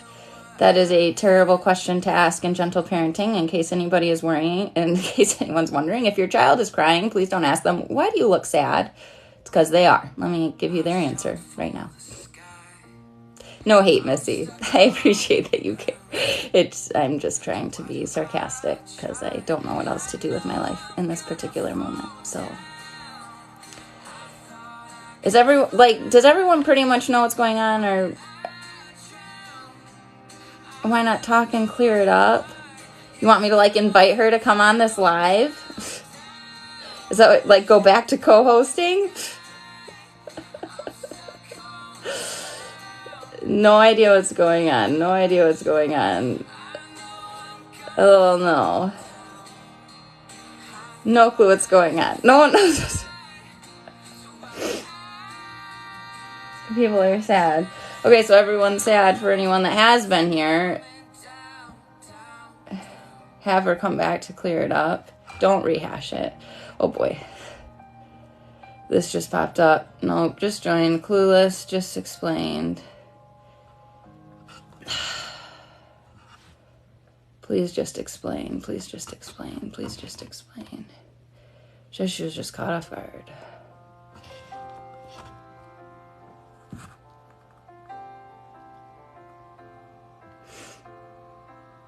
I invited her, so we'll see if she joins. I figure we both have audiences, so we may as well do this because I'm not a big gossiper. So I'm not gossiping about you. We were talking about I'm not gossiping, but I'm definitely over here bawling about the interaction that just took place on the live. I know, I heard that. I was going to message you later about it. I'm sorry. Was it what I said or my response to it? I think in general it ended up just being I'm not a hateful person. Yeah. And I think that it is really important to me that people do kind of what I was saying, how it was no, I believe that people need to maintain their convictions and feel empowered to live life how they see fit. And yeah, like that is something that is very important to me. And I guess like I feel like you know me to like a certain degree. I am an authentic person, like you told me. Some people have to work really hard at being authentic, and you know that I'm authentic. Yeah. And so when you started focusing on defending yourself to your commenters, saying like, well, you know, I wouldn't be friends with a person like that. You know, I wouldn't be friends with a person like that. I'm just now hearing about this. Like, it felt more like that you like didn't trust what I was saying, instead of just being like, well, no, I talk with Allie Marie. I like, you know, yeah, we only know each other from TikTok and it is like superficial, but like, you know, I'll have to look into that later. If that, you know, send me what you're thinking. So first of all, I didn't say, well, I don't want you to feel like that's how I was feeling in the moment. I felt super caught off guard because it's something that I do care very deeply about and that it is very important to me. And we do know each other from TikTok, and I don't, and we know each other from TikTok. We've messaged each other. I obviously wanted to do a skit with you. I reached out to you about collaborating. I didn't, but I don't know what they were talking about. I haven't seen it. I haven't either. Nobody's tagged me on anything. I've been here like, wait, like, it's like, please tell me like what hateful. Everyone's asking, what is this about? And if I were you, I would feel the exact same way. I would feel, okay, here I am, you know, somebody's saying this stuff about me, and now the person that like I'm, you know, TikTok friends with, I'm friends with, is not openly defending me. And I would feel how you feel right now, but how I feel from my perspective is that I didn't know what they were talking about, and I was caught so off guard, and it is something that means so much to me. And I don't want to be put in the position where I do defend something and then I'm told this information later on, and now I have to backpedal, and now I have to try to understand and try to explain myself when it's and I don't, and I wanted to move forward from that. I wanted to just, hey, this is how I feel. This is my belief system. And let's go back to talking about gentle parenting. I think I rambled on way too long about it. I think I got flustered because it is something I care very much about. And I think what I should have done in hindsight is I should have said, this is my belief system. I don't know what it is that you're referring to when it comes to Allie. I haven't heard any of that. I know her. This is where I know her from. This is the platform that I know her on. This is what we are talking about is gentle parenting, and I want to move back into that. And if there is something that comes to light later on, I'll address that then. That's what I should have done. And I don't want you to be sitting here crying and feeling terrible, because that was never my intention. I think I got really flustered and I got caught off guard, and I didn't mean for that to happen. And I should have said, if something comes to light later on, I will address that then. But for now, I do know what I do know of Allie is that she is a very authentic person. And if she had something to say, I'm sure she would say it here, because, and you said your piece and you gave a really good answer and to whatever it was. And I don't know. And I'm sorry. I'm sorry that I didn't handle it differently at the time. That's how I feel. And I don't know if that makes it better. Or no, I do appreciate that. I do. Yeah.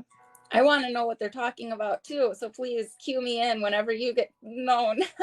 Nobody said about it really when you came into our live. Honestly, when you came into our live, we were literally talking about. We were literally talking about saying no, like a 2-year-old saying no. We were not discussing what happened in the live. I'd even said that I didn't want to discuss what happened in the live. I did know that you were crying. They had told me that you were sobbing, and my response to that was that I was like, what? Like, I knew that something was wrong when you were like, hey, if you want to keep responding to your comments, we can go live separate. I knew something was off. I knew the vibe was off, and I was like, all right, we'll go live separate. Like, you know, that's fine. We'll just, you know, reconvene later. So somebody said, if this is gentle parenting, I'm up.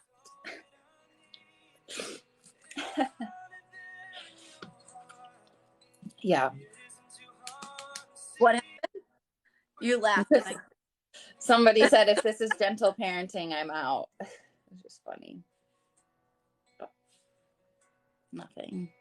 oh my God. What happened? Why is this online? You are beating around the bush. You can have. We were on live together earlier, and drama occurred in the comments where Jes was being accused of being friends with somebody who was hateful toward the LGBTQ community. That's what happened. And yeah, like, right. And so anyway, it just has to do with like people having different convictions and like understanding is greater than agreement. That's all that I've been like. I mean, like, you have to respect other people for where they are. And like, guys, I can't even keep I cannot even keep up with all these comments. And yeah, it's not possible. For everybody saying it's on Facebook, it's on Facebook. I'm not on Facebook. And here, this is how I'm gonna. Yeah, the whole thing is that everybody keeps saying it's on Facebook, but nobody's commenting on it or tagging it. That's what I'm saying. Like, Jes, I know you're not on Facebook. What I will gladly do, anybody that is Jes's follower, comment or like the post that you're talking about. I will send it to her. I will send her exactly what it is. I will screenshot the comments to her. I will be honest about whatever it is that you're referencing. I don't know what it is. Okay. So somebody said, okay, so Jes isn't against the LGBTQ community. I can't stress enough the fact that I am not against the LGBTQ community. And if you follow my content for long enough, you've seen it in my comments. You've seen it in my content. You've seen me go live with some of my best friends who are in the LGBTQ community. So anybody who follows me should know that about me 100%. And somebody said we deserve to call out what's hurtful, and you do, and people do deserve to say how it is that something makes them feel. I think Allie's upset because she's not aware of what she said that is having people get so upset. Somebody keeps, and there's a lot of talk about religion on here. Yeah. So I mean, that is going to be what it's going to be. Like, I am a devout Catholic. I do, like, that is a fact of who I am. Not a religious person. Yeah, and that's fine. Yeah, I'm not against anything. I'm not against religion. I'm not, like, when people mock it or anything like that. Not at all. I just am not a religious person. I will do a video for everybody that's asking, Allie Marie, what is your view on LGBTQ? I will do a video. Somebody asked me about this, and I will do a video on my fundamental core. This is also so belief. different. This is so different than what I do. And you guys, like, this whole thing is making me feel like hot. It's making me feel flustered. It's giving me a lot of nervous energy. Somebody said, ask her, Jes. I don't. Oh, God. Yeah. They're saying that I said that IVF is abortion in her comments. Hi, Holistic Home Journey is here. Hi, friend. Hey guys, if you have comments for Allie, can you go into her live and ask her, or don't be, I don't know how she wants to handle it. Go ahead. Come over to my live and ask me. I'll dialogue. Yeah. If you want to go over to Allie's live and ask, you can ask her. I really want to move on from this. I just want to go back to talking about gentle parenting. I don't know if you want to go separate lives again, or if we'll go separate. Okay, but we can do that. But that's fine with me. But I just want to move on from this. I think we gave it enough time. We gave it enough energy. We said what we were gonna say. And I want to. Somebody said she and her mods keep muting us. Okay. I'll talk then. All right. Said she's gonna fix that. If you have questions for Allie, please go into her live. We're gonna go live separate again. I don't want to spend any more time on this. It has nothing to do with my content, nothing to do with my page, nothing to do with gentle parenting. Thanks, Jes. I'll talk to you soon. It's already coming in. So all right. All right. Sorry, guys. I don't know what's going on with the mutes. All right. So now everybody knows. Stop muting anybody that's asking this. So I don't believe in LGBTQ, and I believe IVF is abortion. Okay. So IVF is the place. IVF is complicated. IVF is very complicated when it comes to what the Catholic belief of it would be. The Catholic belief is that life begins at conception. So when there is an embryo, and when an egg has been inseminated, there is a belief that there is a soul present. So, yeah, like that would be the Catholic belief about IVF, is that it is against natural law, that it is what the church would teach. So, I have a boogie. I probably do. I've been wiping them off.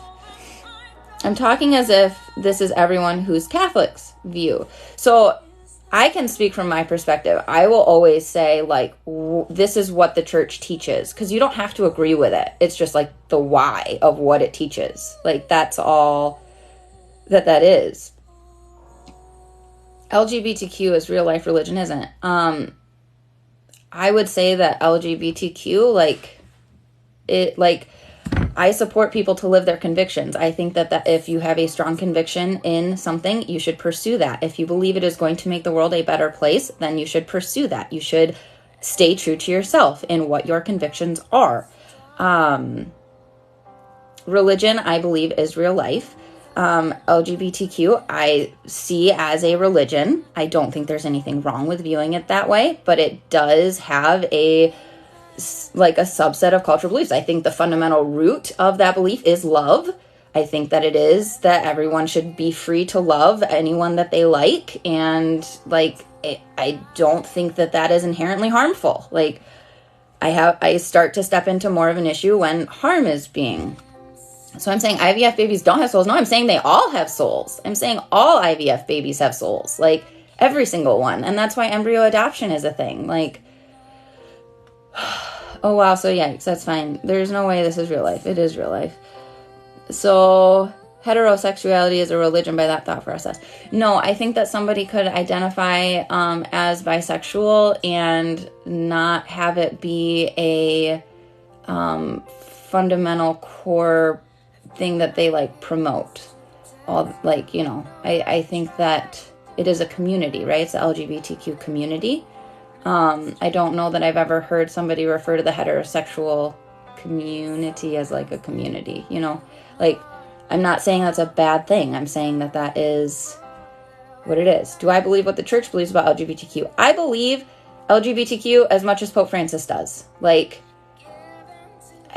guess I don't know what your beliefs are with him, but I believe that LGBTQ deserves life and respect, and it should not be illegal. I think that it is something that if somebody has the conviction to live that way, then they should be able to.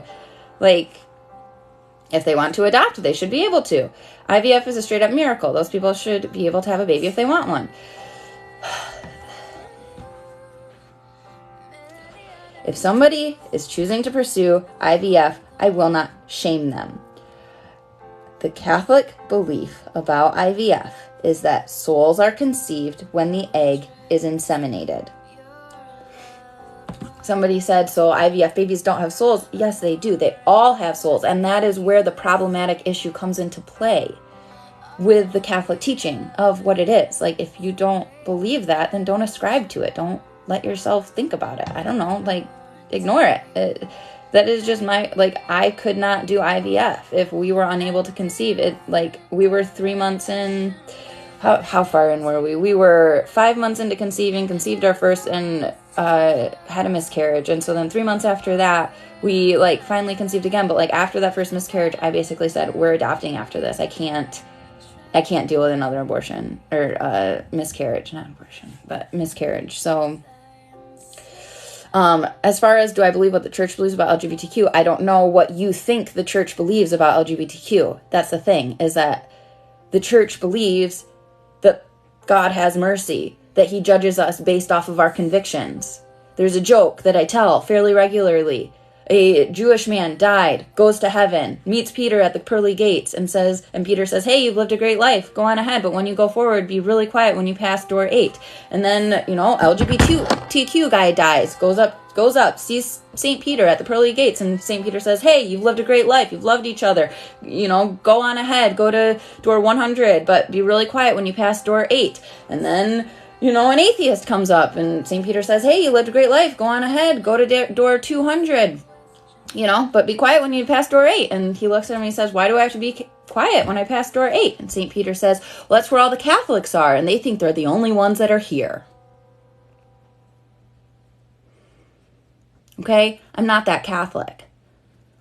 I firmly believe that God judges everybody based on their convictions, based on their experiences. That is something that is, huge in understanding religion. So when you say, do I believe what the church believes about LGBTQ? Yes, but I don't think that the church believes what you think it thinks, what you think it believes. That is why it's a hard way to answer that question. Guys, don't hate on Jess right now, please. Do you think your being straight is a conviction or your natural way of being? My being straight is a conviction. Yes, I experience same-sex attraction. I have struggled with gender identity. And I have a firm conviction that for natural law, I have a very firm conviction for natural law. And that's what it boils down to. And I have to fight urges, just as when I married my husband, I had a strong desire after another guy and had to fight that urge as well. There is a strong conviction in me that I cannot give in to every whim that I experience. I make commitments, I make promises, I hold true to my convictions, and I make sure that I'm doing things that are sustainable for me. And so that is, sexuality is not a choice. Sexuality is not a choice. I'll agree with that, but it is a choice if you're going to act on it. That's the thing. And I can speak from my personal experience. Experiencing same-sex attraction. I remember having a conversation with my mom in high school being like, well, isn't everyone attracted to boobs? That's weird. It's normal, Isn't everyone? My mom's like, no, that's not normal. And I'm like, oh, well, that's odd. But it was still a choice that I wouldn't act on it. So yes, am I going to have that natural inclination of attraction? Yes. Do I have to act on it? No. And that's my conviction. Yours can be different. Stay true to yours if yours is your conviction. Unless you're struggling with your conviction, and me saying that I am able to have my own conviction, if that feels like it's challenging yours, I don't know. I don't know why there's such an outcry against me having my own conviction with somebody else having a different one.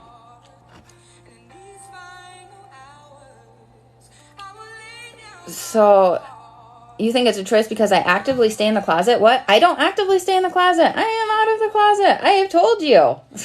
I'm not in any closet. I'm just choosing to not, take the doors off. I don't know. But it's a choice to act on feelings, always, across the board. I can choose to eat one Oreo or a whole thing. I have control over my body. That's what makes us human. That's what makes us who we are, with a soul, with these capabilities. So, no, I'm not a volleyball coach. Never was. And you know what? So it's Alien A. I'm so sorry you're not allowing yourself to be yourself. I have gotten this comment so many times when I talk about this, and it is so frustrating to me because you are asking people to support you in your convictions, but you are not willing to support me in mine because it differs from how you think I should be living my life. And that comment bothers me to no end for that reason, to say oh, well, you're sad that you're being that way. You're repressed. No, I'm not, because I process my feelings. I don't just bottle them up and close the door and say oh, I feel this way and I'm just going to hide over here. No, I work with them and I'm not. So, yeah.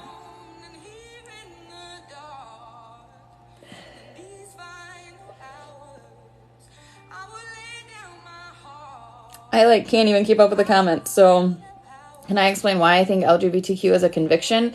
Because you have to choose to act on it. You can have feelings and have a conviction within yourself to not act on it. Like I said, I experience same-sex attraction, and I have actively chosen that I have a conviction to natural law.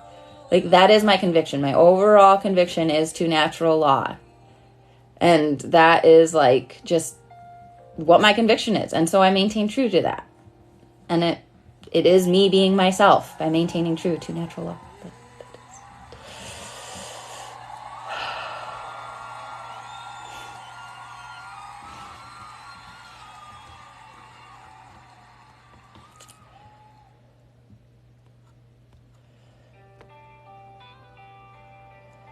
But it is natural law. Can I explain natural law? You guys are saying, what's natural law? What's natural law? What's natural law? Natural law is if nothing else exists. Like, there's no science, right? Well, like, not no science, but like, obviously science. Okay, so natural law is like male-female connection, you know, like there's no IVF lab. You have to have sex. There's no insemination. There's no surrogacy. There's no anything. Like, you have to have sex to have a baby. Like, natural law. Natural law is what would occur without any intervention. So, like, you know, I hear people talk about like forced pregnancy, and it's like, well, no one's forcing pregnancy. It is naturally what occurs if no intervention takes place. So, anti-chemo, no, I wouldn't be. There is a huge difference between like medicine. Like, there's obviously always like a time and a place, and that's why for me, right, I have a conviction for natural law. Am I going to accept medical advancements to help me be healthy? Yes. And yeah, that is honestly a fairly personal question, but that's fine. Straight people can be infertile and they can use IVF too. Right. And so I already spoke on that. Like, we took a while to conceive. We lost our first baby, and like, I was straight to adoption. Like, I would not, my personal conviction is that I would not pursue IVF. Like, that is mine. Somebody else can have a different conviction. It's perfectly fine. Am I better than everyone? No. I think everyone is good for themselves. I think everyone deserves to feel empowered in their own decisions. That's the whole idea of it, is that we are all capable and able to discern through our experiences, through our knowledge, through everything that we've received via input in our whole lives. That's up to you. That's what you can do.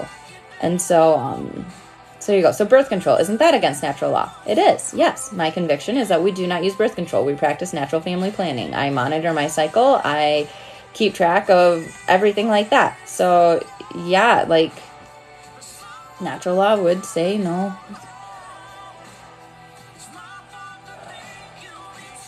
When it suits you, natural law, and others, you'll take the science. Just bad when others use it. No, it's not bad when others use it, Kelsey.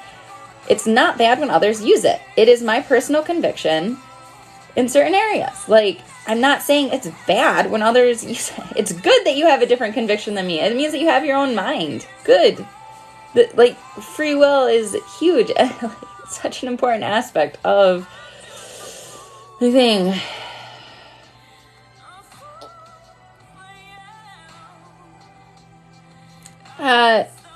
Picture perfect puzzles. This is the first time I'm seeing your screen name. So no, I'm not ignoring your question. I can't keep up on the comments. What if my children are LGBTQ? Am I going to make sure that they have the same conviction as me? No, absolutely not. Yeah, no. I would talk with them. I would see where they are. I would absolutely be like working with them on how they're feeling and whatever. Like, yeah. I'm all for separation of church and state, right? So you don't see the problem. I don't know what that means, but... Did I say that IVF is early abortion? In the Catholic faith, I'm not unvaccinated, no. Did I say that IVF is early abortion? In the Catholic faith, it is believed that when the sperm inseminates the egg and an embryo is formed, that is when the soul is created. St. Thomas Aquinas speaks on this very eloquently, and... yeah, like, that's just what the Catholic belief would be. That's why my personal conviction would be that I couldn't practice IVF.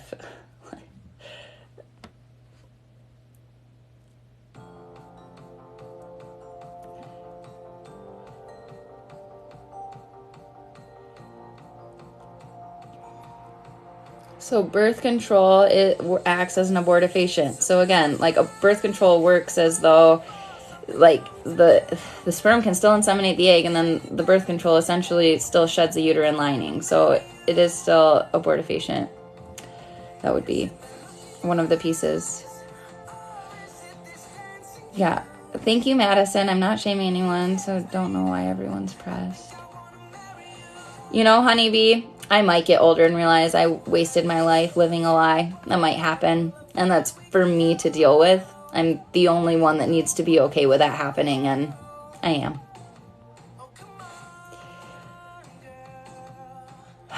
I'm not about to burst into tears, no. I'm done crying.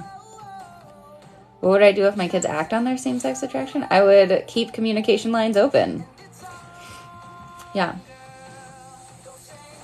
I don't know where's Bria? I don't know what all, I can't see all the comments. Bria, would I disown them? No. No. My husband and I did IVF. The embryo had it and become a baby. Why is that wrong? There's nothing wrong with that. The thing with IVF is that there are 8 embryos. And you had, you know, like with IVF transfers, it's usually like 2 or 3 embryos that are being transferred and one holds. And then there are, you know, 5 other embryos that are being frozen or discarded. They are not treated with dignity and respect. This is something that is very prevalent in the news. I mean, I've read 2 different articles, 2 different situations where embryos were implanted in the wrong mom. Because it's human error. And like, they discovered it later on and all these things. And it's just like, it's that kind of stuff. That when humans are like trying to be God, that like those types of mistakes happen, and my husband and I just can't even comprehend the extreme pain and suffering that family has gone through, you know. So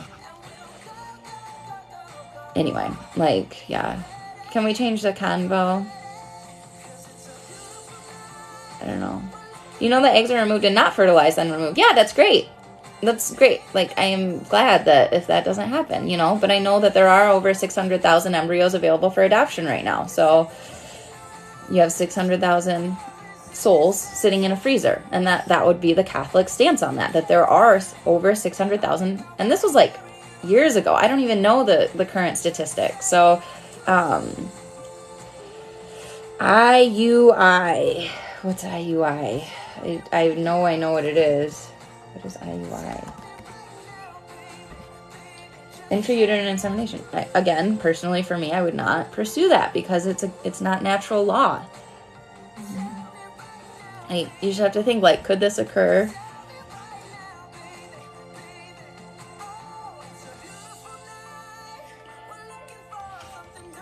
Yeah.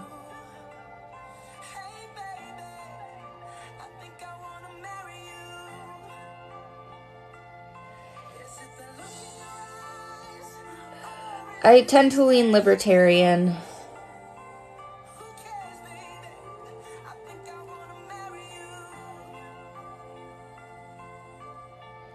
It does snow here, yes. Getting chemo isn't natural law. So I think that's fair. Maybe I have a double standard, you know, like, it's very possible that I'm willing to accept life-saving measures from something that's not natural law. And like, that's my personal conviction. Somebody else, like other people do have convictions that they don't accept vaccines. They don't like do anything. I do vaccines. My kids are vaccinated. Like, that is my conviction. Other people can have a different conviction. That's the whole thing, is that convictions can be a case-by-case basis. Like, for the most part, though, like, I do follow natural law, and I think probably especially when it comes to sexuality. Maybe that's the difference. Maybe I see sexuality as more of a natural law thing that I have a conviction on than somebody else. Like, yeah. Yeah. If I couldn't have children, would I try and conceive another way because of beliefs? Nope. We would adopt. We would adopt or foster. We were literally at an adoption agency after we couldn't conceive for 3 months because it was like, Okay, this isn't happening. And then it did. If you had PCOS, your body wasn't ovulating, you weren't having periods, would you take medication? I would see a NAPRO doctor, so natural procreative technology. They monitor all your hormones. And yes, I take supplemental progesterone in my pregnancies or I wouldn't be able to maintain a pregnancy. Like, yes, I accept medicine that is helpful to my life. So, is taking someone else's baby because they don't have resources natural law? Yeah, we're a community, and that's the thing, is that we're built for community, and it's one family helping out another. So yes, that would be natural law. You guys are funny. Yeah, people, so Kaylee says, I think people are having a hard time understanding what a personal conviction is. So what about in-home IUI where you do it yourself? I don't know.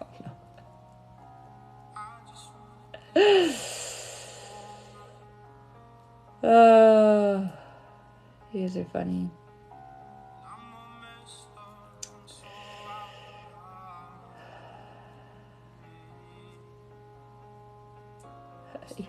Yeah, we can switch to gentle parenting. All right, we're going to be done talking about everything now.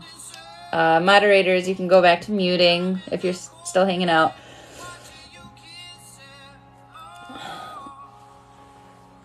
Hey, Fernburn, it's possible. It's very possible. Yeah, I'm glad. I'm going to be myself wherever I am, and anyone that has a problem, it is who I am, so.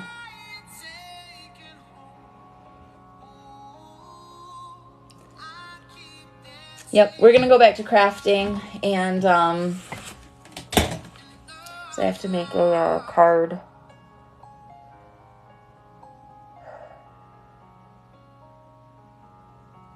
I said it's like getting an abortion. That's not true. I never said that. I wouldn't say that. It's interesting how well people can twist words, though. That I'm intrigued about. That I am intrigued about. For sure. I did not say that having IVF is like getting an abortion. No, I said that embryos have souls.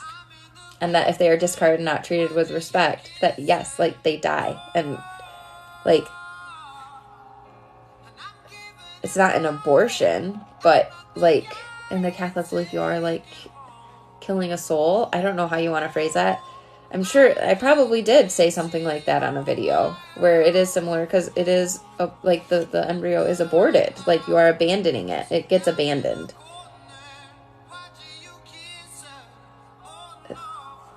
Yeah, that's what the Catholic belief would be. I don't, like, if somebody else doesn't agree with that or doesn't want to listen to it, like, that's fine. I'm not going to act like my convictions are different to appease anyone. Like, they're my convictions to have.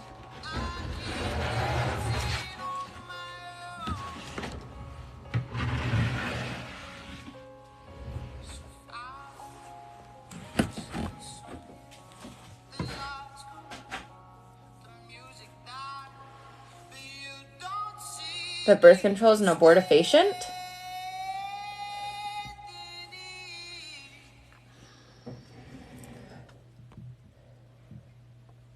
How do I explain life begins at conception when ID twins can occur a new soul days or weeks after?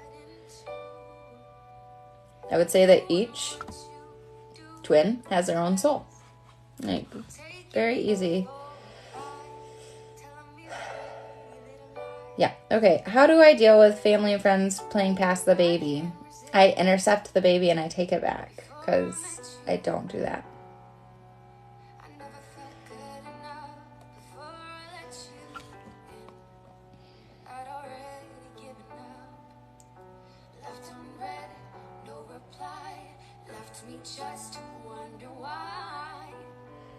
You really appreciate the videos where you show all the different styles in the same scenario. Thank you. I think those are my favorite ones to make. I started making those. I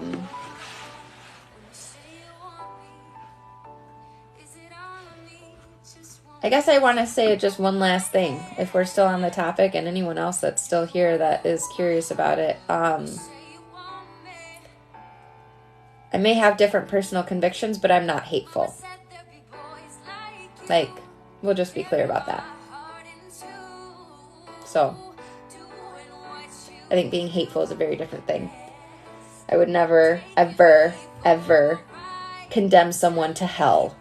Or say, oh, you're going to go to hell. Or, oh, I don't use the word sin. Don't say, oh, you're sinning. You're, I don't say anything like that. It's more of if somebody's curious, engaging in those types of actions would be separating yourself from God's love.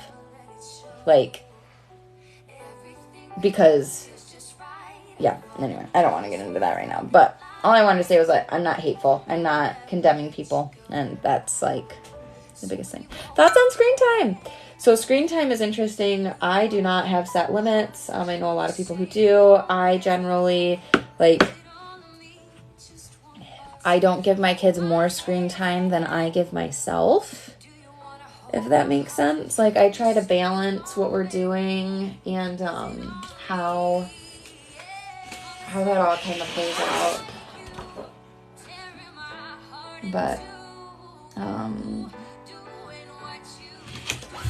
But yeah, I don't know. I think we wait until they're a little bit older. I didn't do screen time for black pen. I don't know if this pen still works. Yes, it does.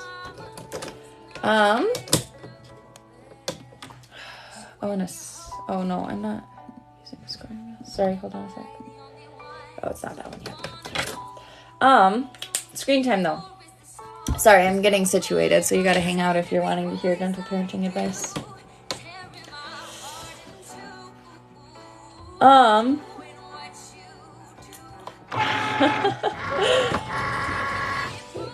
Sunflower, I had the opportunity and I chose not to, and so my answer would be no.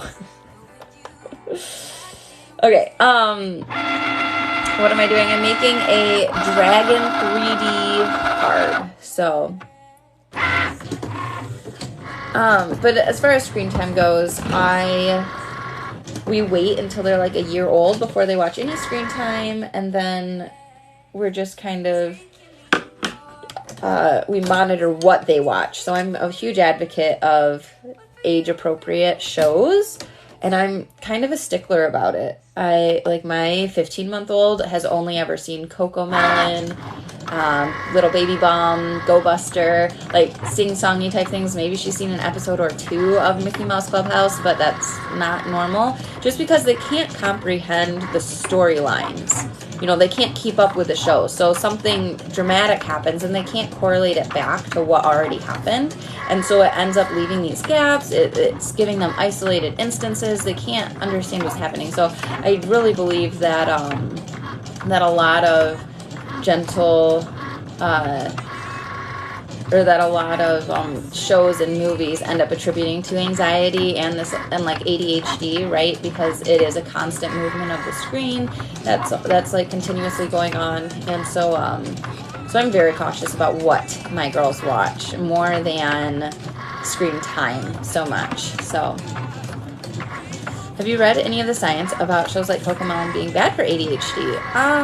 I haven't, no. And I would be intrigued to see that because they don't jump scenes a lot. It's usually a pretty continuous flow, which is, I know, important. I know that I watch it. My girls like the songs more than anything, and I don't see a issue with my almost 3-year-old, and she's watched that, a bit. But, yeah. They jump scene every 3 seconds. I sit and watch it with her. I haven't noticed that.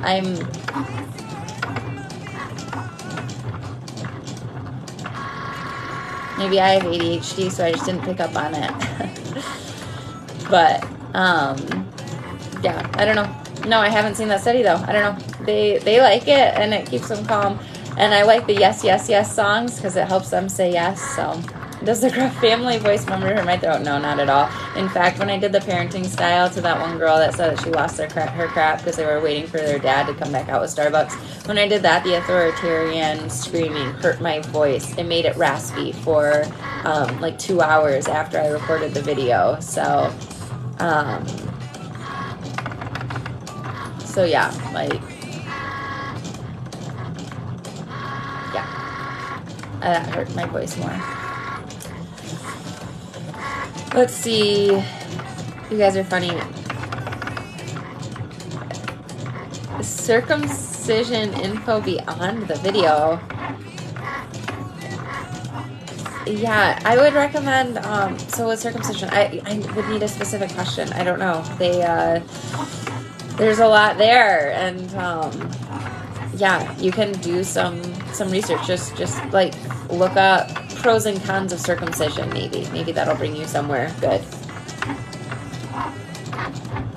So you've been reading Screen Time for Kids causes like an addiction in the brain. Yeah. So like the AAP recommends 0 screen time under the age of 2, and then after that, I think it's like a half hour per age that it increases, but never more than 2 hours a day. I want to say is the recommendation from the AAP.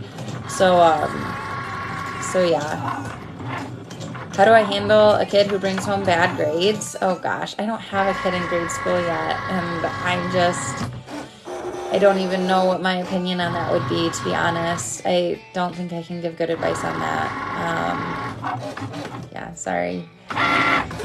So how do you set boundaries without being confrontational with in-laws, for example? Well, you can't really set a hard boundary without being confrontational. So what I would do is I would practice it in the mirror. I would look at yourself saying it. I would, picture, like, practice, role play, and speak it out loud to yourself in the bathroom and hear yourself saying it. Believe in yourself that you can say it. And you can role play out a conversation if you need to. Anything like that. That's all very good. So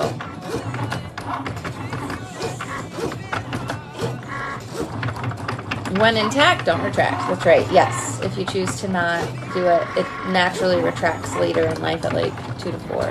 How do you handle a mother-in-law not respecting the no screen time? I wouldn't have the kid go over there as much. Where's my sweatshirt from Goodwill? So much from Goodwill.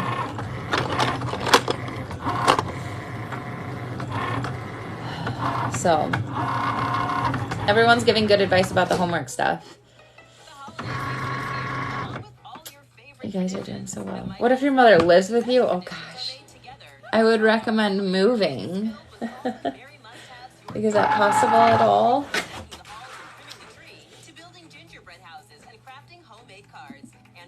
I don't know. I don't know what else I would recommend in that scenario. I need to get another blue one down.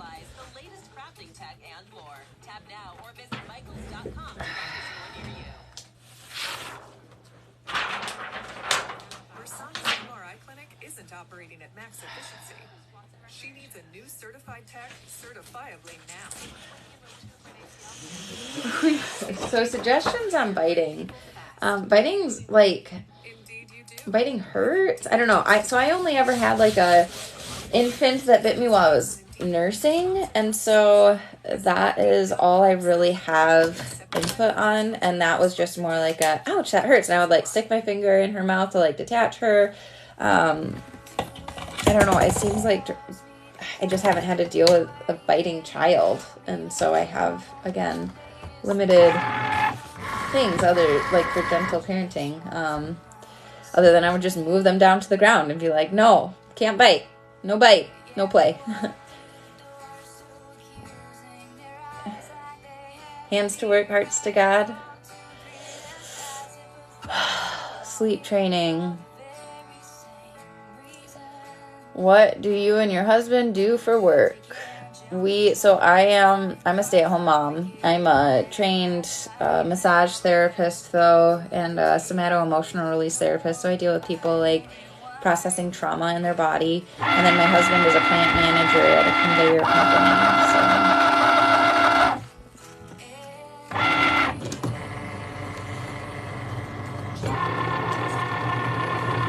So your the 15-month-old will randomly grab, scratch at our faces, and we've bled, not even out of anger, just look and attack. Yeah, so those snap attacks are interesting. But yeah, like, I would just, first off, expect it, like, know that it's coming, because then I feel like when my expectation is that I'm going to get hit, I will react calmer, whereas if it really is a surprise, so, like, know that she does it, and then what I would do is, like, make sure her nails are trimmed. She's, like, I would go do that and make sure that her nails are staying trimmed. And, but yeah, but then just, like, you have to, like, respond quickly, and there's nothing wrong with intervening. I mean, like, no, that's not okay to do. And, yeah. So, how do I help my kids listen to gentle parenting? The first 5 to 6 times I end up yelling. So I would be moving to, like, a correlated consequence or a reward. I always put things in sequential order. So, like, tonight, we came in, my daughter wanted to go look at Christmas lights down the street, so we went for a walk, and when we came inside, she kicked her boots off and everything and put them right at the bottom of the stairs, and she tried to go up the stairs, and I said, no, we need to put your boots and your coat away first, and she was like, no, and she tried to go up further, and I was like, hey, Evelyn, like, after you put these away, then we can go upstairs and get in your fleece jammies. And she was like, okay. So then she, like, came down. So I just put things in sequential order. It's like something that's already going to be happening, but for whatever reason, it's just kind of like, well, after you do this, then we can go do that. You know, because you're just saying, like, this has to happen first, and then we can go upstairs. You know, instead of just being like, put your boots away now. You know, you're saying, put your boots away, then we can go upstairs. And I don't know, for whatever reason, it works with my kids. And I've talked with a couple other people, too, who have stated that it has been working for them. Oh, man, this isn't cutting properly, which means this one probably is going to have to be recut, too. I'm not happy about that. Oh, man. Will I be able to get it undone? Maybe, maybe not.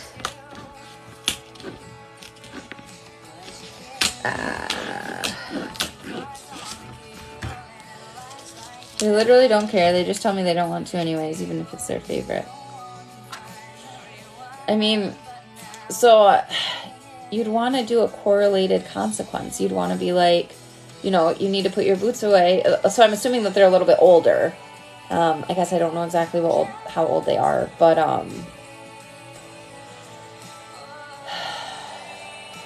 yeah, but I would basically just say, you know, if they're older than 5 or 6, maybe, it's like, if you don't put your boots away, we aren't going to be able to go outside tomorrow. You know, and, like, that's a correlated consequence. Like, if you don't put your boots away, you can't use them, you know, and then hold to that. Or, like, so it kind of depends on age. It depends on what you're doing that they're not listening. You know, like, I did that parenting example one just yesterday where they were punching each other and they weren't listening. And it was like, okay, you get out of the car, you go back there, you say, put your hands in your pockets, do not get them out. Then somebody said, well, what if they don't follow that? Then you say, okay, like, do I either I'm going to come back, look, I know your dad's taking a long time. Do I need to come back there and sit between you guys, or is someone coming outside with me? Like, it's one or the other, you know, and then you implement that. And so you always just kind of have to be thinking, like, what's something that's related to this that would make sense as a consequence?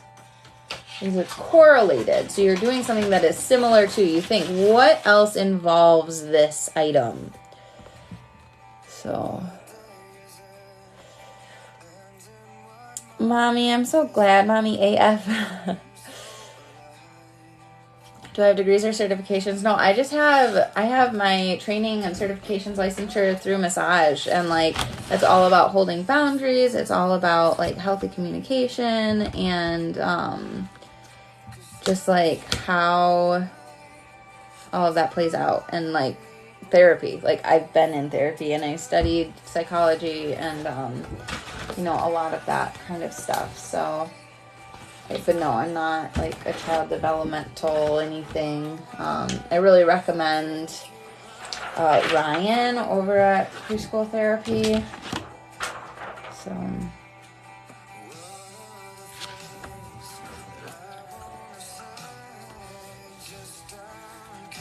yeah, safety concern. So when they're running away from you, So I did a video on that, and that was basically like, how often are you using no? Because I really try to limit my no's to safety concerns. Otherwise, I say things, you know, like, oh, I don't think that's a good idea that you're doing that right now, or like, hey, this isn't working, or hey, that's not helpful. I say different words, but like when I'm like straight up saying no, it means no, this, like, you have to listen to me right now. And so, like making, look at, this is like trying to cut this out right now. I didn't have it cut twice. I should have, but, yeah, so,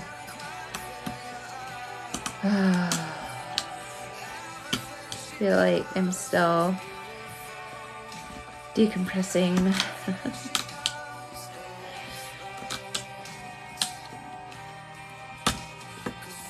Oh, thank you, Jenna. What do I do if a mother tells you what you should or shouldn't do? I would say, I understand that you still want to control my life, but that phase has ended and I have to make my own decisions for myself. I appreciate that you care, but this is a choice I am firm about. So that's what I would say. How would you suggest calming multiple kids at once? I'm a toddler teacher with a class of 11.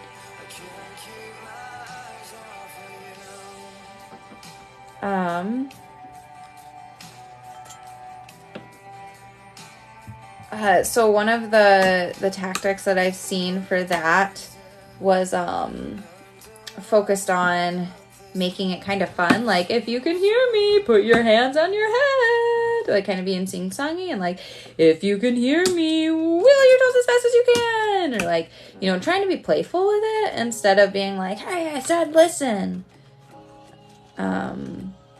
Yeah. Juliet is awake again. I think I have to go help her for a second. Unless she lays back down, but no. I think she needs help. I'll be right back.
Okay.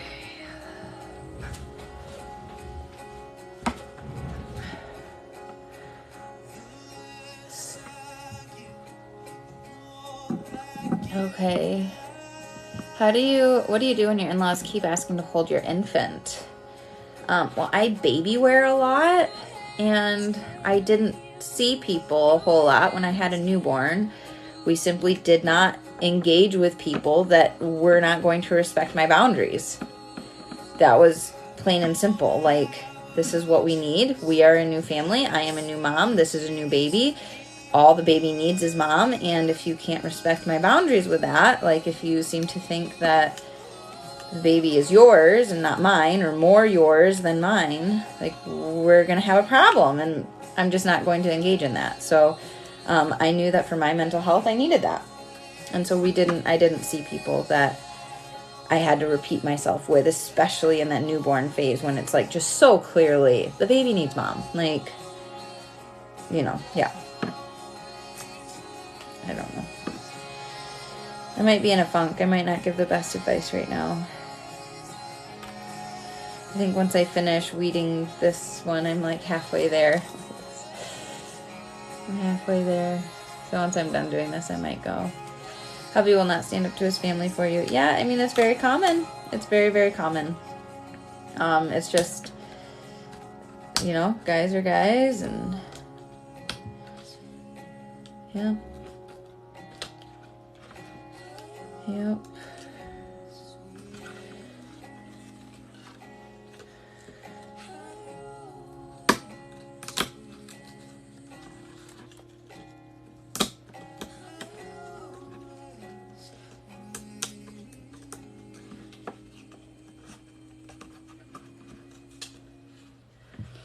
How do I handle a spouse that's not on the same page? I talk about this a little bit, but yeah, you just basically, you know, model by example, let them be their own person. You can't control them, you know, and just be sure that you're being who you need to be. So,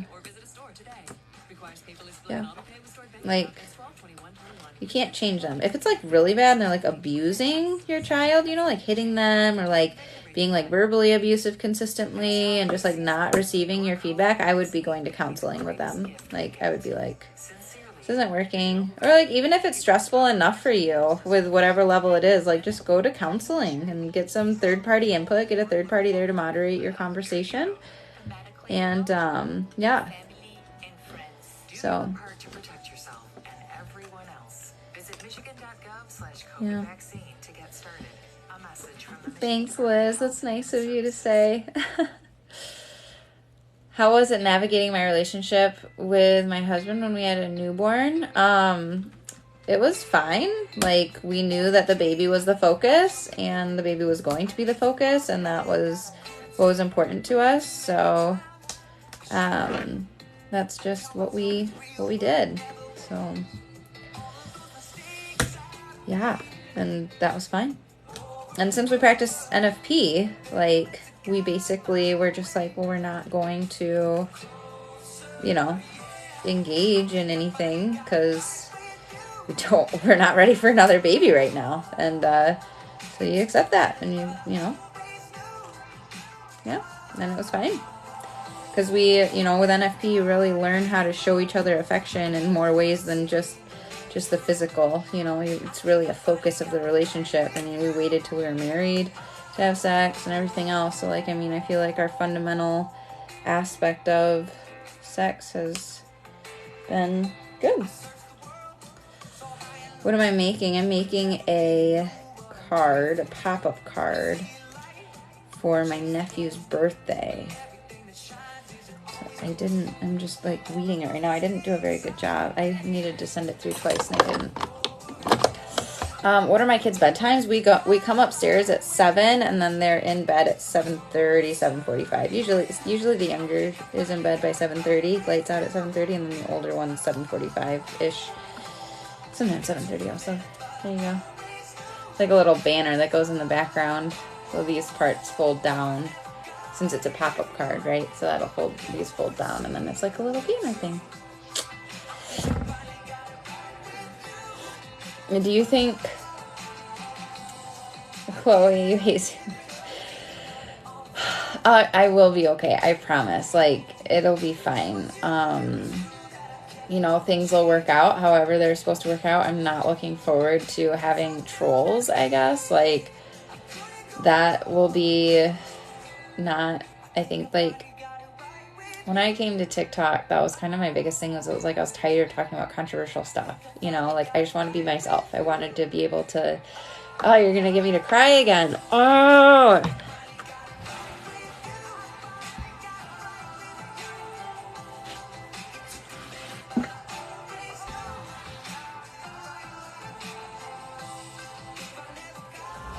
okay. When I came to TikTok, like, my whole goal was that I was tired of being in a box. Like, I was constantly explaining what the Catholic Church taught and why she taught it, and, like, all these things. And, like, it just got so, you know, like, tiring because I could only talk about these certain things. I couldn't just, like, you know, I mean, I would talk about love, you know, like, speaking truth in love. That's, like, what I would do. Anything I would say, it was like, this is my Catholic perspective. This is not something I believe you need to believe.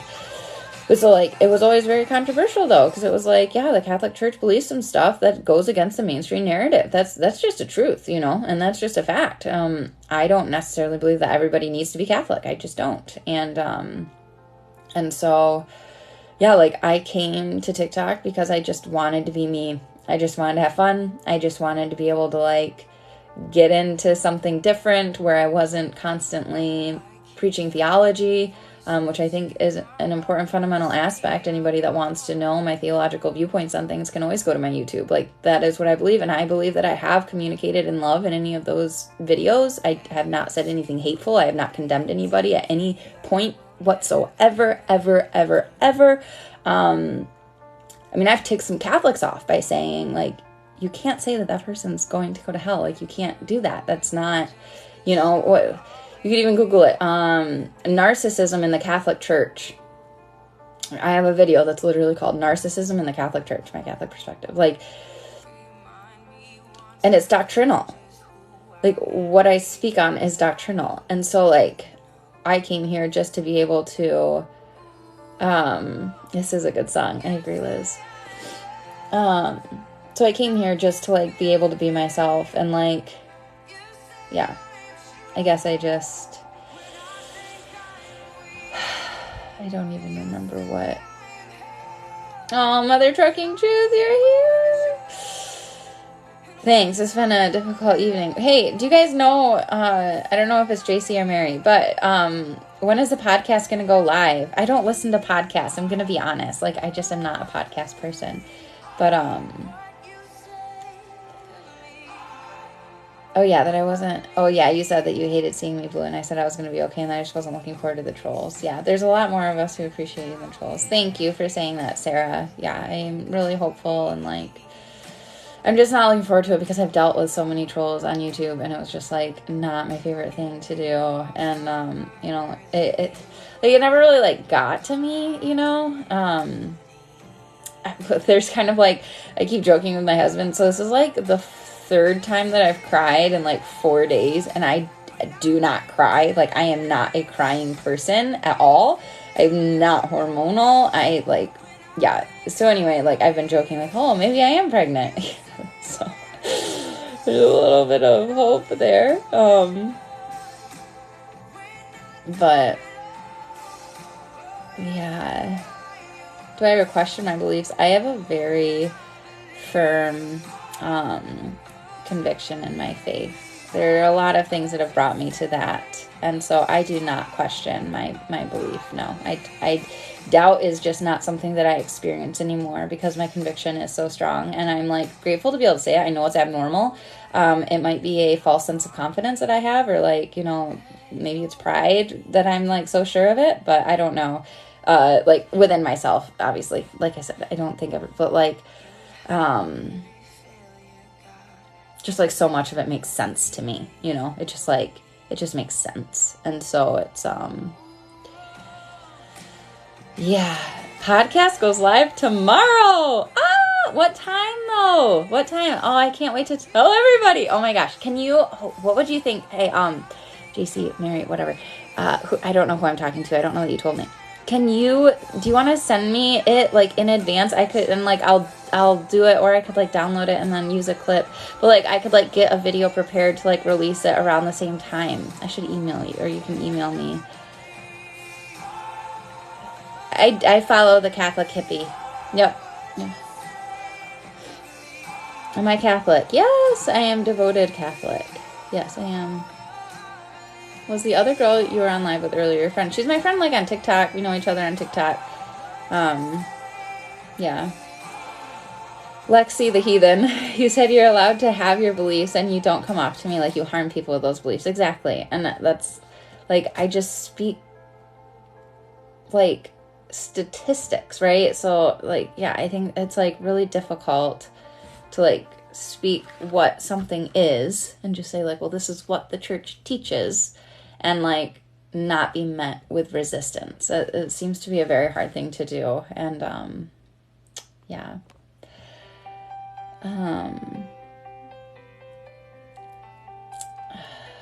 Catholic mom, yay, I'm so glad. I'm gonna follow you. I like crafty. Mary, hi! It'll be live early morning on Apple, Google, Spotify, etc. Awesome! I might do like an Elise Myers impersonation in the morning or something. It'll be fun, and then I'll like promote it too.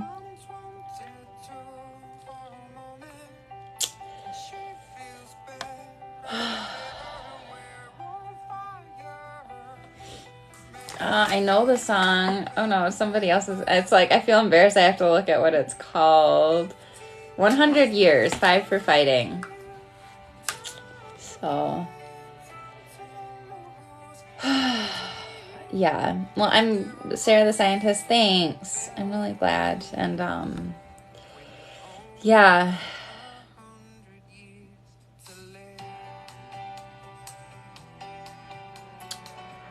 You've only got 100 years to live, if you're lucky.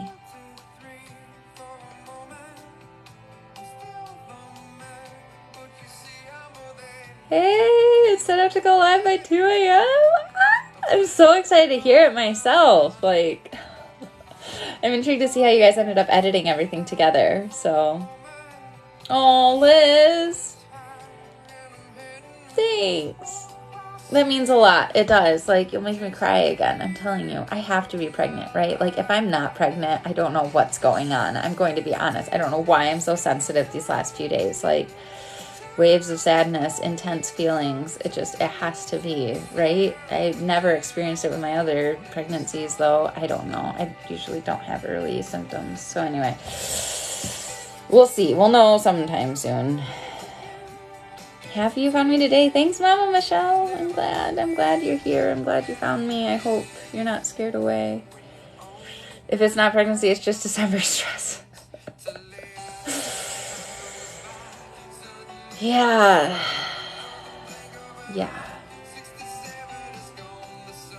We'll see. Oh, Katie, you're here too right now still. Ugh.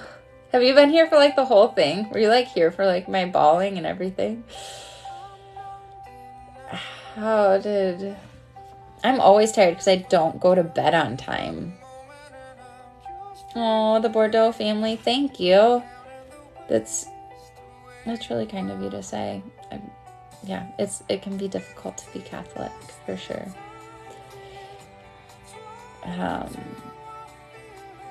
You don't sleep. Well, that's the thing. Like, I was like, well, I am kind of tired. Maybe that could be a pregnancy symptom. And I'm just like, no, I'm going to bed at 1:30 and getting up at 7. I'm just not getting enough sleep. Which, speaking of, I probably should go. I think I want to take a shower. I wasn't planning to shower tonight, but I think I need to rinse off the evening, if you know what I mean.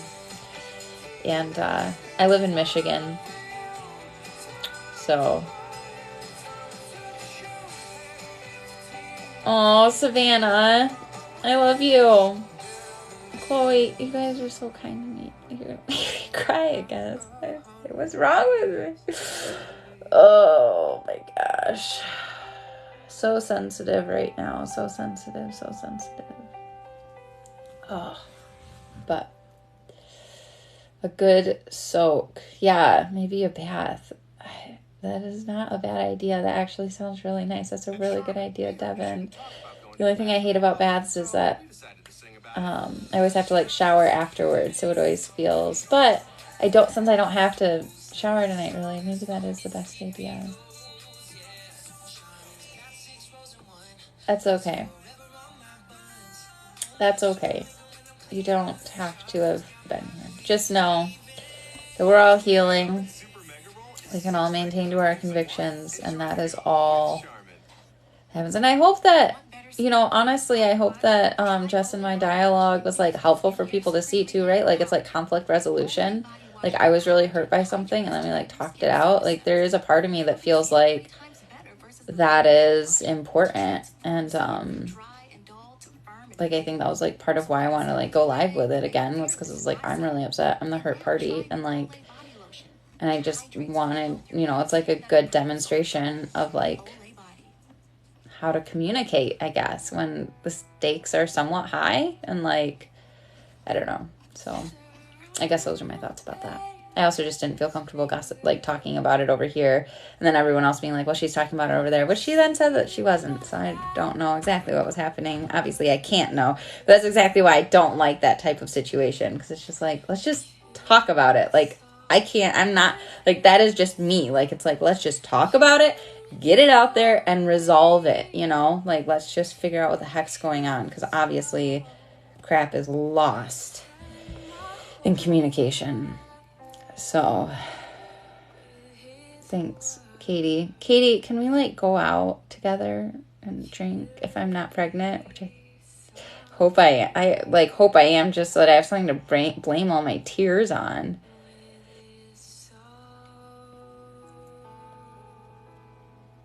Coffee, yes, we can always get coffee. Please, I would really actually enjoy that, like, if you're open to it. You know, you've always been someone that I enjoy seeing. Like, I don't know. I just feel like your energy matches mine, and I just would love to be able to get together with you now that we're both moms. All right, ladies and men, if there are men here, a lot of you are women, just being the kindest that you can be to me. And I really just, like, my heart receives it all. And I am just so grateful for you. And, yeah, just thanks for sticking it out. Thanks for staying with me. And, yeah. This song I don't love. I don't like Colby Kelly's version of that.